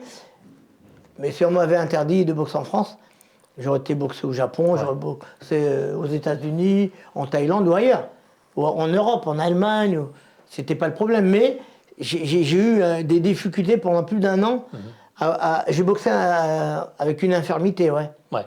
Alors, il y a une période aussi où tu es boxeur de Muay Thai, de kickboxing, de savate aussi parfois, de full contact. Est-ce que tu peux nous expliquer aux auditeurs qui nous regardent ce soir la différence? La différence, bon, ça, tu y es revenu dessus tout à l'heure, mais comment est-ce que tu es arrivé à justement passer d'une discipline à une autre? C'était très dur. C'est bien que tu poses cette question. Il y a le règlement à retenir pendant le combat. Très dur. Très dur. Et le plus dur, c'était de m'adapter au kickboxing. Et c'est surtout ce premier, deuxième sport que j'adapte à ma vie, qui était carrément différent. C'est-à-dire que d'un sport qui est la boxe thaï ou le muay thai, comme tu veux, avec les poings, les coups de genoux, les accrochages, les saisies et les front kicks, au kickboxing où tu n'as pas le droit d'attraper, tu n'as pas le droit de faire du corps à corps non plus, tu n'as pas le droit de... Qu'est-ce que tu n'as pas le droit? Ouais, t'as des protections. Et maintenant ça a changé, mais tu avais des protections, comme le full contact dans les pieds. Tu avais des gens de trucs en mousse dégueulasses. C'était horrible. C'est horrible. Et quand t'as pas l'habitude, toi qui boxe pieds nus, on te met des trucs comme ça, c'est pas grave. Alors tu es obligé de mettre du scotch pour que ça prenne bien ton pied. Mais c'était pas horrible, mais c'était pas évident. Mais alors, le plus dur, c'était la boxe française, parce que quand tu mettais des low kicks, non, c'était interdit. Premier avertissement. Deuxième, il fallait mettre des fouettés. Il fallait faire tac. Ouais. Et nous, on donnait toute la hanche en boxe thaï. Oui, c'est le principe du fauchage. C'était pas évident, mais c'est bien, ça m'a permis de voyager à La Réunion. J'ai boxé à La Réunion pour les Gants d'Or ou je sais pas quoi. C'était un beau voyage. Et j'ai connu un autre public. Et la nana de l'hôtel me rappelle, la patronne, qui me kiffait, sympathique. Hein. Ouais.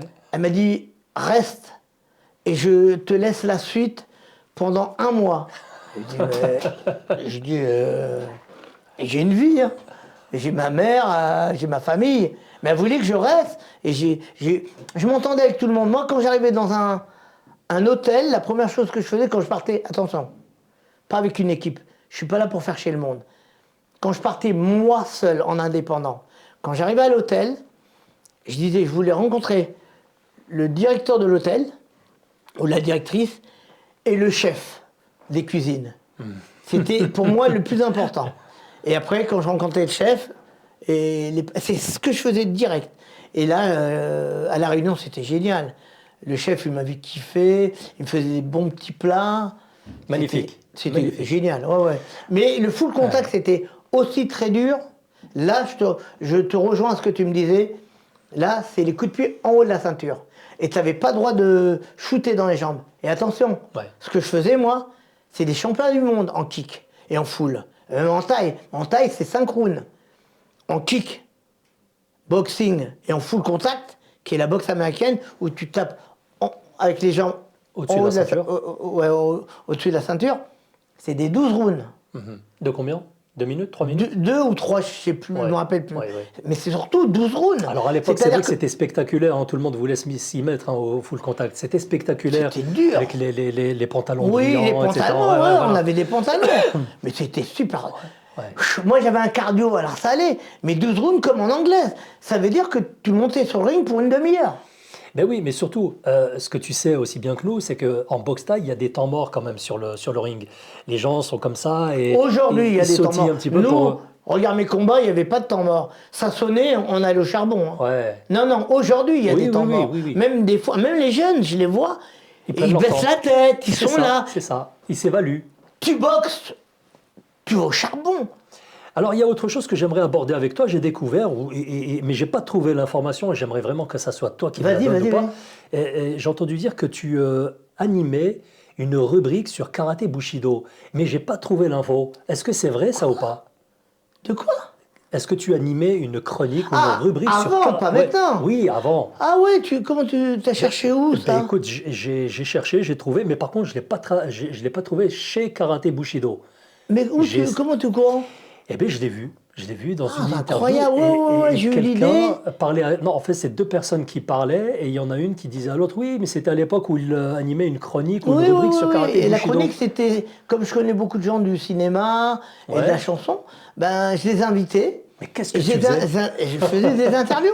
C'est dingue. Des interviews. Il a tout fait. J'ai eu Béatrice Dalle, mais on ne l'a jamais sortie, mais j'ai toujours les cassettes avec Béatrice Dalle. Mais ça parlait de quoi, en fait? De tout, de la vie, du cinéma, du sport, de tout. Et moi, j'improvisais.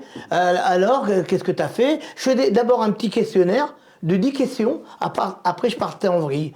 tac, tac, tac, et ça durait 1 heure, 2 heures, et je gardais le meilleur. D'accord, donc ça c'est vrai, c'est une vraie info. Oui, Ah, ben, je suis étonné parce que très peu de gens s'en rappellent, et ça s'appelait Au coin du ring avec une star, ou je sais plus quoi. Je me rappelle plus, faudrait que je vois les magazines. Je pensais que tu allais me dire HIP à choper. Ben, j'ai connu aussi bien sûr, HIP. t'as Oui, connu j'ai Sydney, connu. bien sûr. C'est grâce à la boxe que j'ai connu le hip-hop. Ben oui. Si j'avais pas connu si j'avais pas fait ce fameux combat en banlieue, je crois que c'était à Montreuil, avec le club où j'ai démarré, quand j'ai boxé, j'étais à mon 2e ou 3e combat, et j'étais débutant. Hein. Ouais. Et là, à l'entraque, et qu'est-ce qui se passe à l'entraque? HIP à choper. T'as Sydney, t'as les braqueurs, et moi je les avais vus à la télé. Ouais. Moi j'étais un marmot, j'étais là, je les vois, merde. Les mêmes mecs que je vois à la télé sont là. Ouais. Et moi j'étais impressionné par les trucs de Smurf, le break. Et j'ai eu un feeling avec eux.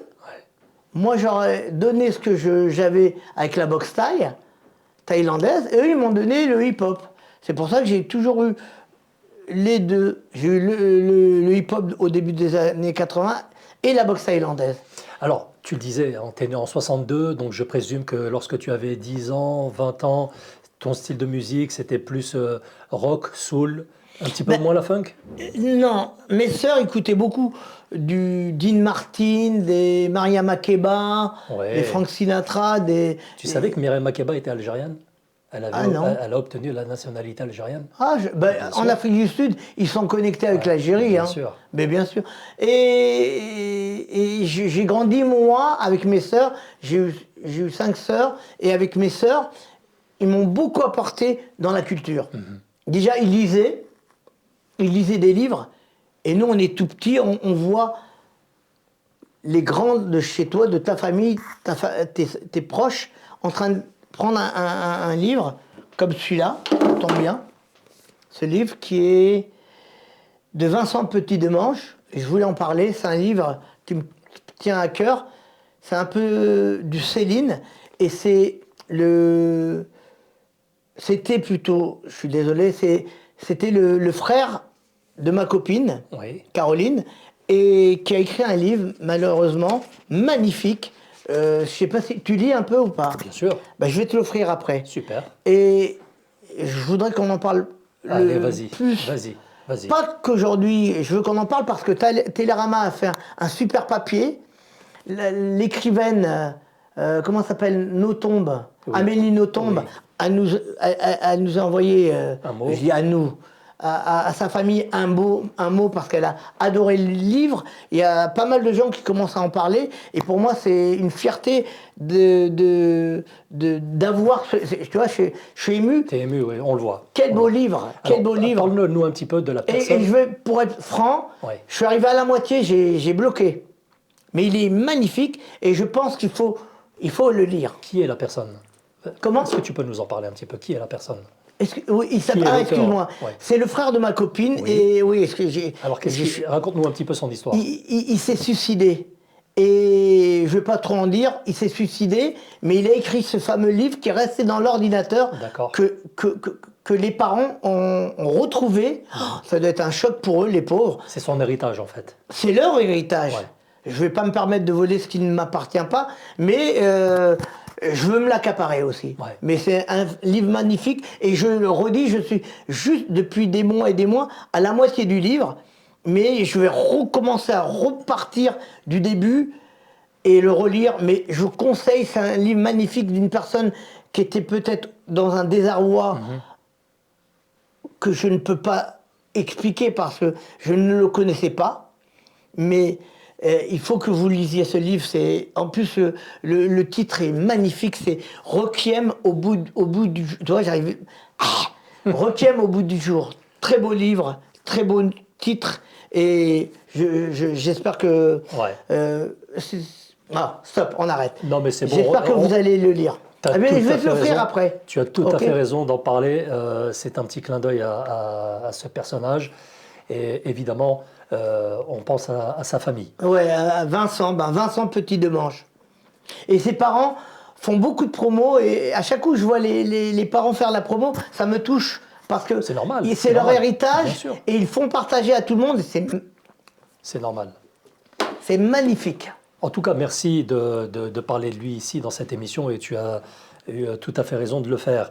Alors, même en plus, j'adore lire moi. J'adore lire, avoir un livre inédit comme ça. Tu lis un peu? Bien sûr. C'est vrai? Bien sûr. C'est quoi ton dernier livre? Ah ben écoute, je suis en train de lire un livre qui s'appelle Tout le monde peut être bon en maths. Ah. Ouais, voilà. C'est la prochaine invitée. On la recevra la semaine prochaine. Ah, d'accord. C'est une professeure de maths physique. C'est une professeure de maths physique qui a écrit un ouvrage où elle explique comment tout le monde peut être bon en maths. Toi, moi, nos enfants, etc. Ah, donc, mais moi, alors, écoute, je suis un cancre. Attends, tu sais combien on fait 2 plus 3 quand même. Oui, non, mais en chiffres, je suis nul. Aussi bien, j'ai une écriture parce que j'écris la poésie. Tu savais pas ça? Non. J'ai fait un titre avec Éric Cantona. Ah oui, ça oui. Je peux te le faire écouter. Mais ça, c'était pas, c'est pas de la poésie, c'était du chant. C'est la poésie. C'était du chant. Oui, il y en a qui appellent ça du chant, mais moi, comme j'écris, tu vois, une fois j'écris, j'avais pas de stylo, j'étais avec ma nièce en marché, et je vois un bar à vin, et je dis merde, j'ai une idée, il faut que tu l'écrives. Il me faut un stylo pour l'écrire. Et là, ça fait comme ça, je le mets dans ma tête et je l'écris différemment. Ce que j'écrivais, je dis j'écrivais parce qu'il y a longtemps que j'ai pas écrit, mais ce que j'écrivais sur un papier ou à l'ordinateur, ça n'a rien à voir avec quand tu écris dans ta tête. Et ça fait en gros, ça faisait bar à vin, baratin, les langues se délient sous l'alcool, je décolle les vérités factices comme un timbre, facteur de comptoir, j'écoute les déboires des barges au bord des bars. Boire ou voir, tout ce qui déborde des vers, ce qui déverse, déborde d'émotions, de tensions. Tu as vu, tu abuses, tu as bu tout le... Ah, moi j'ai oublié. Tout le vin. Bravo, Jaïd, le poète. Oui, j'ai fait un titre avec Éric Cantona. Imbattable ce Jaïd. Et j'ai fait un titre aussi avec Johnny Depp, qui sortira. Un instrumental. J'ai fait un titre avec Bob Sinclair, mon poteau. Bob Sinclair. Et malheureusement, j'ai fait un titre avec Chicky Cario, qui était un ami et qui... Enfin, pas malheureusement, tu as fait un titre. Ouais, mais malheureusement, il est décédé. mort. Oui. Il nous a quittés il n'y a pas très longtemps. Ouais. Et je sais pas... J'ai pas fait encore écouter le titre à sa famille et malheureusement, oui, je vais dire malheureusement parce que le titre parle de leucémie et malheureusement, oui, il est parti d'un cancer. C'est ça? Je sais pas, c'est pas une leucémie, mais quand je lui ai montré les textes, Chicky me dit, ce texte me parle. Et il était pas malade à cette époque. Comme quoi, il y a des fois, il y a des choses hyper bizarres. C'est comme, je vais raconter une anecdote qui n'a rien à voir. Tu as dû connaître Eddie Cochrane, Gene Vincent. Et Eddie Cochrane, Gene Vincent, ça dit rien? Non. Si, t'es obligé. Il a chanté une chanson très connue, Bibapelula. Ah oui, c'est lui. C'est comme si je te dis Bill Haley, tu vas me dire je connais pas Bill Haley. Non. Si, tu connais. Rock Around the Clock. Ah ben non, ça je connais pas. Ah si. Ah ben non. 1, 2, 3, mais non, tu connais. Non, je connais le 1, 2, 3. Mais si. D'accord. J'ai pas les paroles, mais on connaît tous Little Richard. Non plus. Tout le foulé, on lui olé, tout le foulé. Wapa, baluba, balabambo, galga. Tu connais? Si, oui, je connais ça. T'es obligé parce que ces gens-là ont créé le rock'n'roll et ils nous ont laissé des chefs-d'œuvre. Tu vois, et pour parler d'Eddie Cochrane, il part en tournée avec son meilleur ami Gene Vincent et sa femme. D'accord. Sharon, et ils roulent un accident de voiture. Ils étaient en décapotable et ils se prennent un arbre. Eddie Cochrane meurt sur le coup, sa femme est blessée et Gene Vincent se pète le pied et pour l'hommage de son ami, il décide de se présenter dans chaque concert tout en noir, en cuir en noir. Et c'est comme ça que les rockers, tu voyais en France, se mettaient en noir et les blouses en noir, ça vient de là. Et pour finir, Eddie Cochrane, la dernière chanson qu'il a faite, c'est 3 Steps to Heaven. 3 pas vers le ciel. Vers le paradis. C'est la dernière chanson qu'il écrit, il n'a même pas écouté et qui est sortie juste après sa mort. J'ai bien aimé aussi ton interview avec mon ami Sabri Taï. Ah! C'était à Bangkok. Ah ouais, Et ouais. je suis tombé dessus complètement par hasard, mais j'ai été surpris de voir votre échange. Ouais. Alors, comment il va, mon Sabri? Ah ouais, ouais, c'est une belle rencontre. C'est une belle rencontre. Et c'était inattendu, ouais. Ah, mais c'est marrant, mais t'as regardé tous les podcasts que j'ai fait. Ah ben, j'en Ah, il ai y en a vu, qui datent d'il y a longtemps, j'en hein. ai vu pas mal, ouais, j'en ai Ouais. vu pas mal. Ben, c'est ça le principe aussi de l'interview, c'est de mettre à Mais comment l'honneur tu fais pour faire les recherches? Ben, écoute, déjà, on a des outils Internet et informatiques qui nous permettent de faire des C'est recherches vrai, sur avec sur Internet, les gens aujourd'hui. c'est assez incroyable. C'est assez facile. Donc voilà, on fait des recherches et puis j'essaie de voir un petit peu ce que tu as dit à droite à gauche. Par contre, à un moment, je t'ai parlé de certaines anecdotes sur le rock'n'roll. Tu m'as dit, t'es pas rock'n'roll, t'es plus Funk, funk. soul, ouais, voilà. Ben, moi, après le rock'n'roll, j'ai toujours mon âme pour le rock'n'roll, mais j'ai collectionné la soul. J'ai une collection James Brown. James Brown. Ouais. Je fais partie des gros collectionneurs en Europe de tout ce qui est James Brown. J'ai des vinyles hyper rares qui sont chez ma sœur. J'en ai rien que de James. Je dois avoir entre James et toutes les productions qu'il a fait. Par exemple, il a produit une nana qui s'appelle Yvonne Fair. Il a produit comment s'appelle Lynn Collins. Il a produit Marva Whitney. Il a produit Irma Thomas. Il a produit énormément. Il a produit les GBs. C'est son Ah groupe. oui, Les GBs. GBs, il a fait, je crois, Bien. 5 albums. C'est que de l'instrumental. Ouais, ouais. GBs, James Brown. Ouais, ouais. Il a produit, il a même produit de la country. Ah bon? Oui, oui, oui, c'est j'ai dingue. les disques. Il a produit un album de country. N'oublie pas qu'il vient du sud des États-Unis. Oui. James Brown. Il vient pas de New York, Ouais. ni de Los Angeles. Il vient du fin fond, comme ils disent, le Deep South, le sud profond. sud profond, Il ouais. vient lui, il est né en Caroline du Sud ou Caroline du Nord. Après, et je ne sais plus ce qui s'est passé, ils ont quitté la Caroline du Sud ou du Nord, je ne me rappelle plus, et ils sont partis en Géorgie, où la capitale c'est Atlanta. Et ils se sont installés à Augusta, une ville où j'ai eu la chance de passer, où j'ai vu un petit musée qui était ridicule pour James Brown, et j'ai trouvé pour un grand homme comme ça, Ouais. j'ai trouvé ça triste. Il a dû connaître aussi une sacrée époque. Alors, Comment? il a dû connaître une sacrée époque. Oui, oui. Oui. Ouais. Tu te rends compte qu'il a commencé en quelle année pour toi? Oh, J'ai moi fait je un dis petit quiz. 1860. Non, Ah, non, sérieux. je rigole. Alors? Je sais pas, moi je dirais dans les années 48, 49. Non, non, 50. 50. Son premier titre, c'est Please, Please, Please. Je raconte une petite anecdote. Vas-y. Et quand il fait son premier album, Please, Please, Please, le mec qui le produit, c'est King. Il s'appelle King, comme moi. Comme James King. Et cette personne-là ne voulait pas montrer un noir sur une pochette. Et son Ah. premier... Ouais, tu regarderas. Pourquoi c'était un blanc, lui, le producteur? Oui, D'accord, ok. un blanc. Et il a interdit de mettre des pochettes de James Brown. Et le premier album qui date de 1957, 57, c'est une pochette avec un couple blanc, une pin-up et un mec en costard. D'accord. Ça, c'est le premier album. Attends, tu vas voir. Deuxième album de James Brown, c'est Try Me, 1958.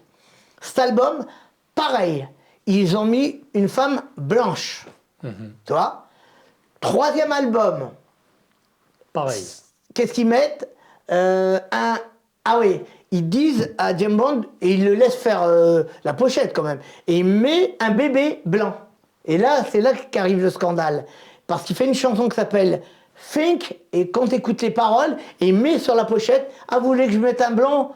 Ben, je mets un bébé blanc qui est comme ça. La pochette, l'album s'appelle Baby Cover, mais l'album Ouais. c'est Think. D'accord, ok. Le FBI est interpellé et on dit merde, vous avez entendu ce chanteur noir qui sort une pochette avec un bébé blanc et écoutez les paroles. Ils ont détruit tous les albums qui s'appellent Baby Cover. C'était en quelle année, ça, à peu près? 59. D'accord, ok. Ils détruisent tout. Ils les détruisent.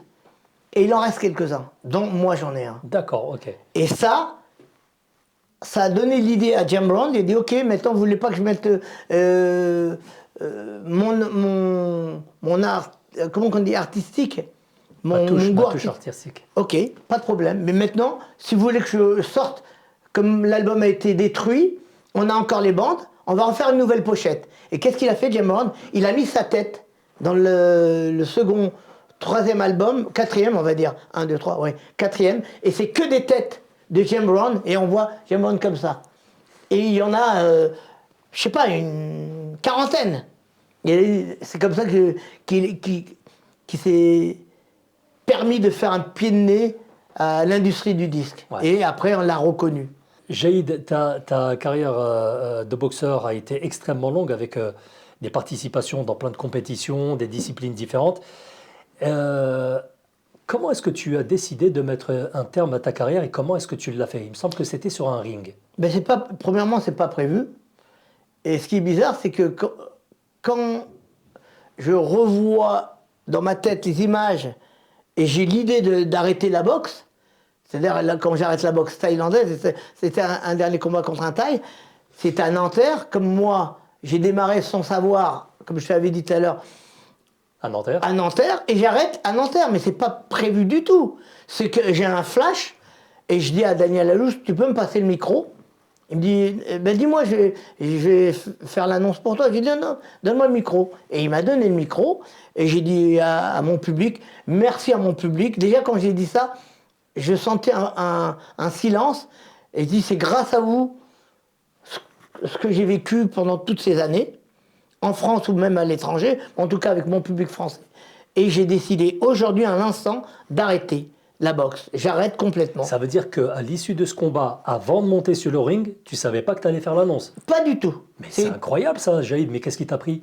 Ben, sur un coup de tête, sur un flash, j'ai dit j'arrête. Mais pourquoi? Je sais pas du tout. Sur ma tête, pour moi, ça n'a rien à voir avec le combat. Hein. Mais t'as pas eu de regrets plus tard Non, non, non. Tout ce que je fais, que ça soit avec l'amour ou la haine, je le fais à fond. Ouais, mais là, tu l'as fait sur un coup de tête. Oui, mais c'était peut-être sans savoir, parce que je crois beaucoup aux choses prématurées et inattendues. Et je pense que dans mon cerveau, déjà, c'était déjà réglé et c'était déjà... La mise à plat était déjà faite. Et dans ma tête, peut-être que déjà, je savais que j'allais arrêter. Mais pas du tout. Quand j'ai commencé le combat, jamais je dis ah bon ben je peux arrêter au deuxième round, ce que j'ai jamais fait. Non, j'aurais pu arrêter, même dire bon on annule le combat, j'arrête la boxe. J'aurais pu.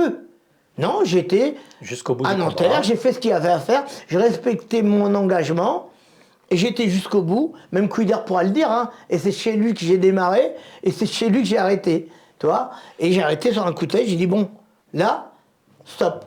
Et même après, il faut quand même comprendre que pendant plus de 5 ans, je tiens à le dire, quand même j'ai une carrière qui est incroyable. Bien sûr. J'ai été invaincu, je veux dire... jamais de KO, jamais pris de KO. Excuse-moi plutôt, je n'ai jamais pris de KO. C'est ça. Je faisais 14 combats par an, je boxais pas par rapport à certains boxeurs du Muay Thai, j'ai boxé en Muay Thai, Muay Thai avec les coups de coude, en boxe thaïlandaise, en kickboxing, en full contact, en free fight et en savate. J'ai fait une carrière incroyable. On m'a même proposé de boxer en anglaise, j'ai refusé.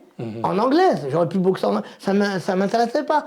Et j'ai une carrière qui est bien remplie. Alors quand tu me dis, tiens, c'était pas calculé, je te comprends. Mais moi, ma carrière, elle est tellement pleine. J'ai boxé dans le monde entier, j'étais partout. En Thaïlande, au Japon, j'étais à Hong Kong, à Macao, à Singapour, j'étais à New York, j'étais à Los Angeles, à Chicago, j'étais dans les fins fonds, boxé en Arizona, j'étais en Indonésie, j'étais en Malaisie, j'étais en Birmanie, j'ai fait le tour du monde 35 000 fois. J'ai fait tourner le monde. Au bout d'un moment, stop, faut que ça s'arrête. Et pendant 5 ans, comme je le disais, on était encore derrière moi à m'envoyer des contrats, des propositions de contrats que je refusais. Alors justement, là on arrive presque à la fin de cette émission et j'ai laissé cette question pour la fin, justement. Comment est-ce qu'à l'époque, tu te débrouillais pour décrocher des combats à l'autre bout du monde? Parce que ça, c'est une sacrée histoire que tu m'as déjà racontée, donc je connais magnifique. La réponse, mais il y avait tes sœurs aussi à contribution. Merci. Ça me touche parce que c'est important pour moi. Parce que quand je parle des boxeurs d'Internet qui font des vidéos, ils montrent des techniques, Ouais. je le redis parce que c'est pas que ça m'énerve, mais ça me fait rire qu'on puisse mentir C'est pas aux la gens. même époque. Mais quand même, Alors toi, comment tu faisais? Explique-moi. moi, c'est simple. Heureusement que j'avais mes sœurs qui étaient là. Et ce qu'il y avait, c'est que ils m'écrivaient mon curriculum vitae, champion de ci, champion de ta ta ta ta ta ta ta. Je mettais une photo avec toutes mes ceintures, une partie de mes ceintures en garde. Ouais. Je t'en filerai une si je retrouve, ou je t'enverrai par internet. Ah bah oui, avec tu me plaisir. diras ce que je peux t'envoyer comme pour compléter. tu verras. Envoie tout. Et là, j'envoyais un courrier dans le monde entier. J'avais des contacts. Hein. Ouais. Dans le monde entier, au Japon, dans le monde entier. Et ce qu'il y a, c'est bien que tu reviennes à ça, le plus incroyable, c'est qu'il n'y avait pas de portable. Et moi, je donnais le fixe de chez mes parents. Et c'est ma mère, des fois, qui décrochait. Et des fois, elle décroche et elle tombe sur quelqu'un qui va lui parler en thaïlandais. En thaïlandais, en anglais. Souvent, c'était en anglais. Parce que des fois, j'étais là et je rigolais. Des fois, je n'ai pas raconté, je faisais des blagues à ma mère. Et je la laissais galérer. Elle savait qu'elle ne pouvait pas raconter. Parce que plusieurs fois, quand j'étais pas là, elle entendait parler n'importe quoi, elle raccrochait. Mr. Jahid. Et j'ai dû perdre plein de combats, mais c'est magnifique. Ma maman, elle m'a tout donné parce que c'est elle qui était là et c'était la maman qui décrochait le téléphone. Ouais. Quand j'étais là, je le faisais. Ou bien des fois, après un combat, je regardais des cassettes de combat je regardais la télé. Et ma mère allait décrocher toujours. C'est ma mère qui décrochait.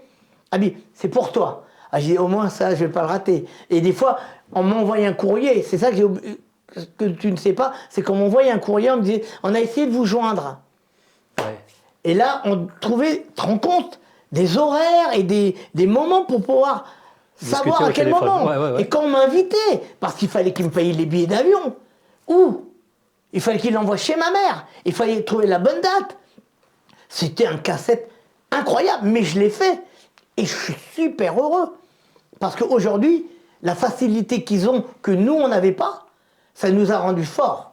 Et ça, je t'en remercie 1000 fois parce que j'en ai jamais parlé. Parce que moi, quand je préparais des combats, on écrivait un curriculum vitae, mes 5 sœurs, une photo de boxe et j'envoyais aux États-Unis, un peu partout dans le monde. Et t'entends, c'était par courrier et souvent c'était par téléphone. Et moi, ce que je rajouterais, c'est que le courrier n'était pas aussi rapide qu'aujourd'hui et ça mettait des semaines, des jours pour arriver et des semaines aussi pour avoir la réponse. C'est vrai. Et tu vois, c'est des dingueries comme ça. C'est vrai que j'ai oublié, mais c'est vrai. C'est le temps que ça part, ça me mettait 10 jours. Ah bah oui, ça et arrive le en temps que ça Thaïlande. revienne, 10 jours. Et quand même, j'arrivais à faire mes 14 combats par an. Parce que comment aussi je de leur faisais côté, il fallait qu'ils planifient des combats 6 mois, 8 mois après.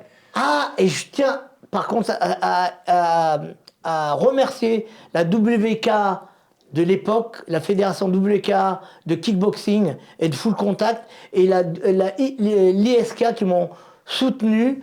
Et il y avait une personne qui s'appelait, ou qui s'appelle encore, Jean-Paul Maillet, et qui m'a beaucoup aidé dans ma carrière de kickboxer. Il m'a énormément...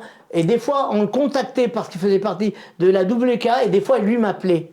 Et comme on était en France, c'était assez rapide. Allô, Jahid est souvent au pied levé. Allô, Jahid, il y a un combat au Japon. Oui, c'est combien? Ok, c'est tant. Tiens, allô, Jahid, une semaine avant. Hein. Des fois, c'était 5 jours. Hein. Et je vais te dire une chose que toi, tu ne sais pas. Des fois, je boxais en France. Le vendredi. Et le lendemain, je repartais à l'étranger. Le lendemain, en Hollande ou en Allemagne ou n'importe où, et je boxais encore dans une autre discipline. Ouais, ça, j'en ai entendu parler. Toi, Ouais, personne ne faisait ça. Ça, Je j'en ai boxais entendu parler. le vendredi et le samedi. C'est-à-dire que j'avais un week-end de boxe. Ouais. Et après, je revenais le dimanche et je le passais avec ma maman et avec ma famille. Et j'étais super heureux. Fabuleux. J'ai eu une carrière magnifique et je ne regrette pas d'avoir arrêté à la période où j'ai arrêté parce que ça m'a grandi et ça m'a permis de toucher à autre chose, de me rapprocher de jeunes en difficulté. J'ai beaucoup fait Justement, parlons-en. Tu as eu ta vie de producteur musical, par exemple, et tu as produit... j'ai une grosse carrière, ouais. Oui, j'ai produit tout le monde. Oui, alors, parle-nous justement de ce projet que tu as défendu sur un air positif. Ouais. Bah, c'est mon bébé à moi, hein. Moi qui suis de la boxe, qui n'a rien à voir avec la production, je me mets à produire un album incroyable qui s'appelle Sur un air positif. C'est moi qui ai trop. Aujourd'hui, tu as amené le vinyle. Ben, peut-être qu'on fera un jour, pour l'année prochaine, une partie 2, sait-on jamais. Et cette fois, on parlera plus de musique. Et je te ramènerai mes James Bond, mon album. Et l'album Sur un air positif, j'ai réussi à l'époque, moi qui n'étais pas du tout dans la musique, j'étais dans la musique, mais j'étais pas réalisateur, pas arrangeur, pas producteur. Et avec le temps, j'ai commencé à apprendre tout ça.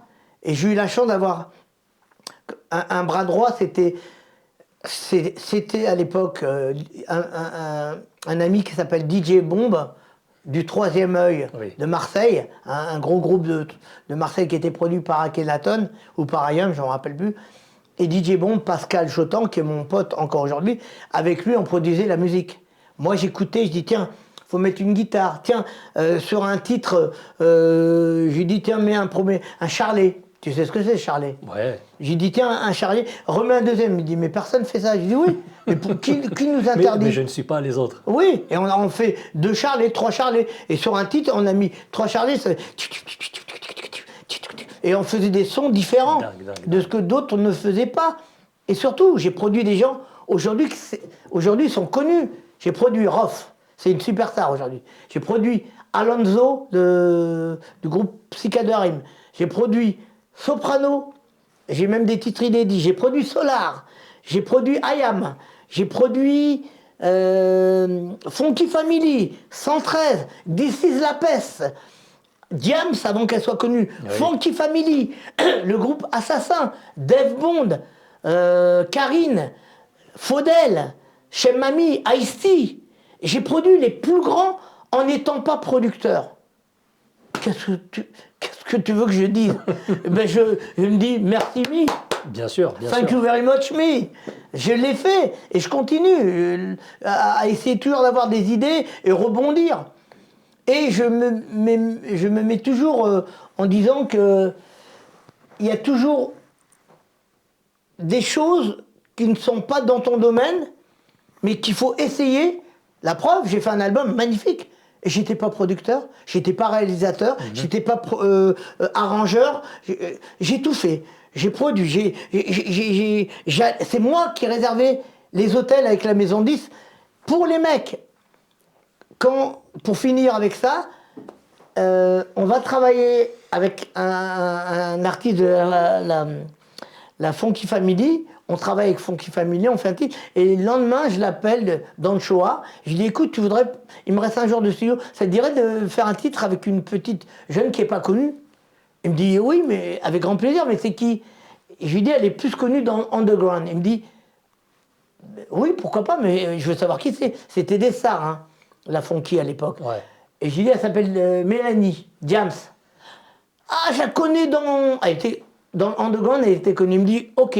J'appelle Mélanie, Diams, il dit allô, Diams, Mélanie, écoute, ça dirait de faire un titre demain avec dans le show la Funky. Oh, Funky Family, elle est comme une folle. Je lui dis ok.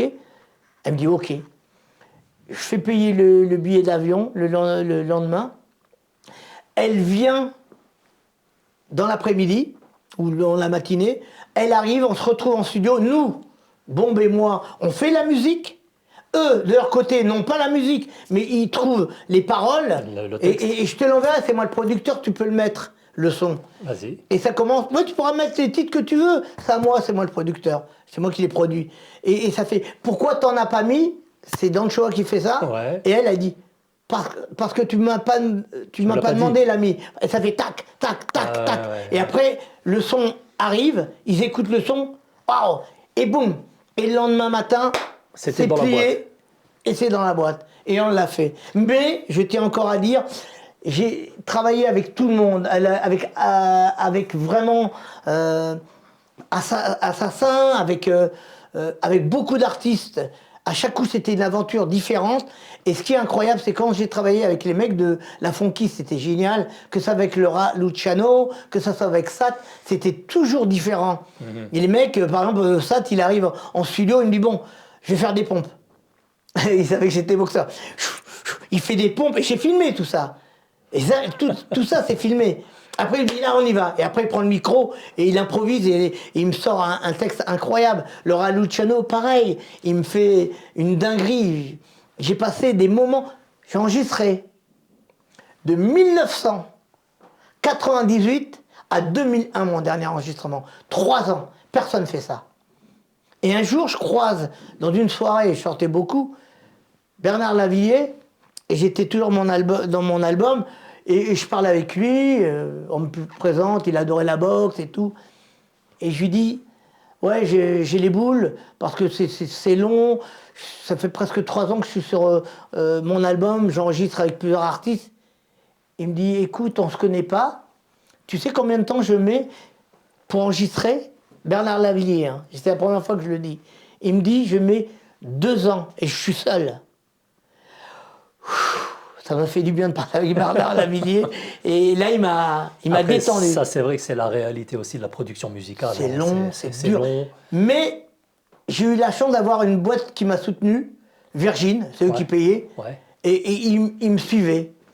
Quand je leur disais, tiens, je vais avoir un tel, ils ne croyaient pas. Quand j'ai eu Solar, ils étaient choqués, parce que c'était une immense star. Quand j'ai eu la Funky Family, je ne les connaissais pas, c'était le mec de Marseille. Enfin, j'allais les voir. C'est pour ça que j'ai travaillé pendant enregistrement. Hein.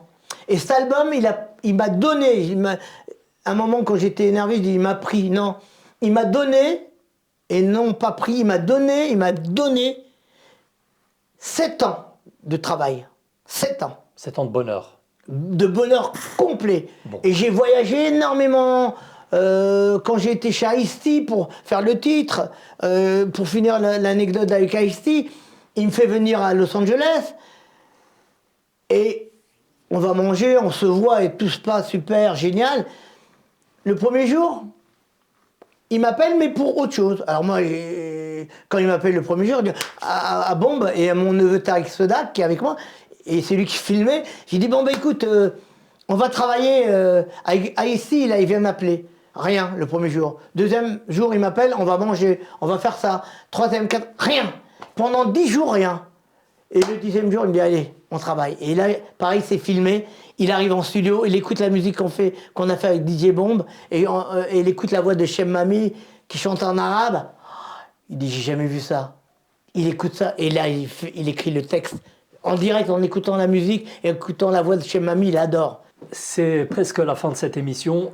Et très bien. J'ai une dernière question à poser. Enfin, c'est pas une question, on va parler un petit peu de l'Algérie. Tu es né là-bas en Algérie. Oui. En 62, tu arrives ici en France aux alentours d'1 an, je crois, à peu près, tu me diras. C'est ça. Et c'est ça, 1 an. Qu'est-ce que tu conserves comme lien avec l'Algérie? Ah, tout. Déjà, une petite anecdote toute simple. Qui restera tout le temps dans ma tête parce que mon premier conseiller, c'était ma mère. C'était ma mère, mon premier conseiller. Et un jour, quand mon père part pour chercher du travail en France, il laisse un petit... Comment on dit en arabe? Les petites pièces, là. Les pièces d'or? Non. Les doros.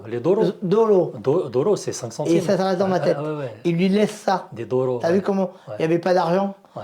Et il part en Algérie, il part en France, d'Algérie. Et l'anecdote que j'ai, c'est que je suis tout petit, et ma mère, après me l'a raconté, elle était en train de faire chauffer de l'eau et tourner. Ouais. Pour que les voisins pensent qu'on mange, et par fierté. Ma fierté vient de ma mère. Et il n'y avait rien, c'était juste pour montrer que on a mangé, on ne demandera rien à personne. Ouais. Et ça restera tout le temps dans ça a été aussi ta ligne de conduite, hein, parce que plusieurs fois, ça a été aussi ta ligne de conduite dans ta carrière de boxeur. Plusieurs fois, tu as pris des décisions, tu as relevé des défis qui étaient, j'allais dire, presque surnaturels. L'exemple là où tu vas boxer au bout du monde, tu reviens, tu prends l'avion, tu te retrouves en Hollande et tu continues à boxer le week-end. Ça, c'est des dingueries. Oui, parce que j'ai toujours eu le cœur et j'ai toujours fait les choses avec mon cœur. J'ai jamais triché. Quand je dis tricher, j'ai jamais triché déjà avec moi-même. Ouais. Parce que le premier qui en pâtit, quand tu rentres chez toi, tu peux tricher avec les autres. Mais quand tu rentres chez toi, tu te regardes dans la glace et putain, je suis un enfant. Je peux dire un gros mot? Non, non, non. Il y a des gens qui... C'est un enfoiré, bon, tant pis. Je suis vraiment un enfoiré.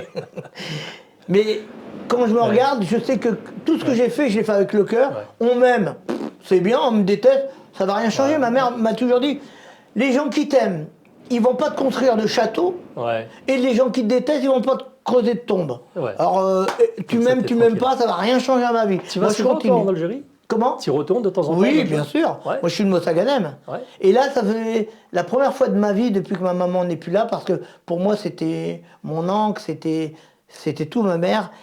Et c'est la première fois que je vais à Alger.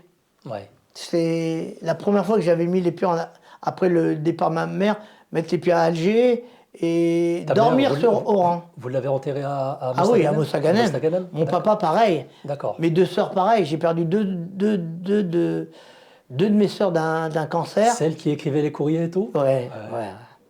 Paix à leur âme. Ça fait toujours plaisir d'aller retrouver les sources, Ah ben oui, les oui, racines. j'ai Ouais. besoin de ce rapport. C'est comme toi, c'est comme les Maghrébins. On a un rapport, on ne va pas dire plus fort que les autres, Ouais. mais on a un rapport qui est direct, on vit grâce à la famille. Ouais. Mais ça serait bien qu'on organise un truc là-bas en Algérie, toi et moi. Ça Oui, serait avec bien, grand quoi. plaisir. Ah, pourquoi pas? Mais sans problème, mais qu'est-ce qu'on pourrait faire? Bah, je sais pas, moi, un gala de boxe taille, par exemple. Oui, mais le problème, un jour, c'est même pas un gala de boxe, je vais voir le maire de Mossa. Ouais. Il me reçoit sans problème. On parle de boxe, de ci, de ça. Et je lui dis, moi, je suis pas là pour boxer, pour faire un truc de boxe, mais je lui dis, ce serait bien qu'on organise. Et moi, j'ai tout le monde qui me suit, Ouais. des DJ sur la place, Ouais. en plein été, à Mossa, aux Sablettes. Tu connais les Sablettes? Bien sûr. Et il me dit, oui, hein, à la fin, quand tout se passe, j'ai les accords de tous les artistes qui prennent ce qu'ils prennent pas d'habitude, prennent juste pour venir en Algérie. Il me dit, mais ça y est, vous allez payer les billets à l'avance? J'ai dit, payer les billets, mais quels billets? Ben, pour les artistes. Je lui dis, et les hôtels? Pour voir jusqu'où il va. C'est le maire hein, de l'époque. Il me dit, ben oui, vous réservez dans quel hôtel? J'ai dit, alors c'est à nous de payer les billets et les hôtels? Ah ben oui. Après, j'ai pas discuté, j'ai laissé tomber. Tu vois, je trouve qu'on a un pays magnifique, mais certaines personnes ne suivent pas. Quand tu as le maire qui te dit... J'avais tous les artistes qui étaient OK. Et qui te dit, c'est à toi de payer les billets d'avion et les hôtels. Ben, je lui dis, bon, ben écoute. Bon, on va essayer de monter autre chose. Oui, alors, oui, hein, oui. dans Moi, une ça serait... Franchement, c'est bien que tu me poses, c'est la première fois qu'on me pose cette question. Ça serait magnifique. Et j'ai beaucoup de gens qui me suivraient. D'accord. Beaucoup, beaucoup de gens. Et des gens très connus, ça serait un plaisir. Si tu trouves les personnes qui nous soutiennent, on monte un truc d'ici 1 ou 2 ans, avec grand plaisir, et on peut le faire. Et on va terminer cette émission par la plus grosse question qui a soulevé les débats entre toi et André Zeytoun. Ah. Yacine, alors il est algérien ou tunisien? Mais moi, je croyais qu'il était algérien, moi, Yacine. C'est mon poteau, c'est quelqu'un... J'adore. Faut voir que ce mec-là, quand même, hein, Ouais. toi, tu le connais. Oui. Le mec, il travaille dur. Ouais. Des fois, il fait des nuits incroyables. Il rentre à 5 h du mat ou 6 h du mat. Ou des fois, c'est le contraire. Il part à dans 5 la h du mat. transmission aussi du Il savoir. s'occupe de ses gamins. Il a 4 ou 5 gamins. Ouais. Il s'occupe de son club avec acharnement. Il organise. Mais moi, je ne pourrais pas faire le quart de ce qu'il fait. Moi, j'ai fait des dingueries. J'ai fait des trucs de barjo. Mais ça, c'est en continu. Parce que nous, on peut faire des conneries. Je ne dis pas qu'il fait des conneries. Mais on peut faire des trucs de ouf. Mais lui, c'est son quotidien. Et c'est tous les jours. Ouais. Yacine, à eux. hein, bravo. Force à hein. eux. Force Et à eux. bravo à toutes les personnes qui ont une famille et qui ont un travail en plus et qui s'occupent d'un club de boxe. C'est énorme. Jaïd, il faut qu'on refasse un numéro 2. Avec grand plaisir. D'accord? Ok. Mais t'as reviens oublié ici de m'appeler King Jaïd. Ah, King Jaïd, King, le grand producteur, le grand boxeur. Ça a été vraiment un réel plaisir Moi de aussi. t'avoir ici. Et merci aussi pour ton côté humain. Voilà. Oh, mais tout le monde là, le côté humain. Seulement, il y en a qui sont plus sensibles. Il y en a qui sont qui préservent plus ça. Moi, je fais les choses comme je ressens. On m'aime quand je te dis, c'est super. on m'aime pas, ben ça va pas changer ma mentalité, ça va pas changer grand-chose à mon quotidien en tout cas. Merci beaucoup, Jaïd. Merci Ciao, ciao. aussi, merci. À très vite.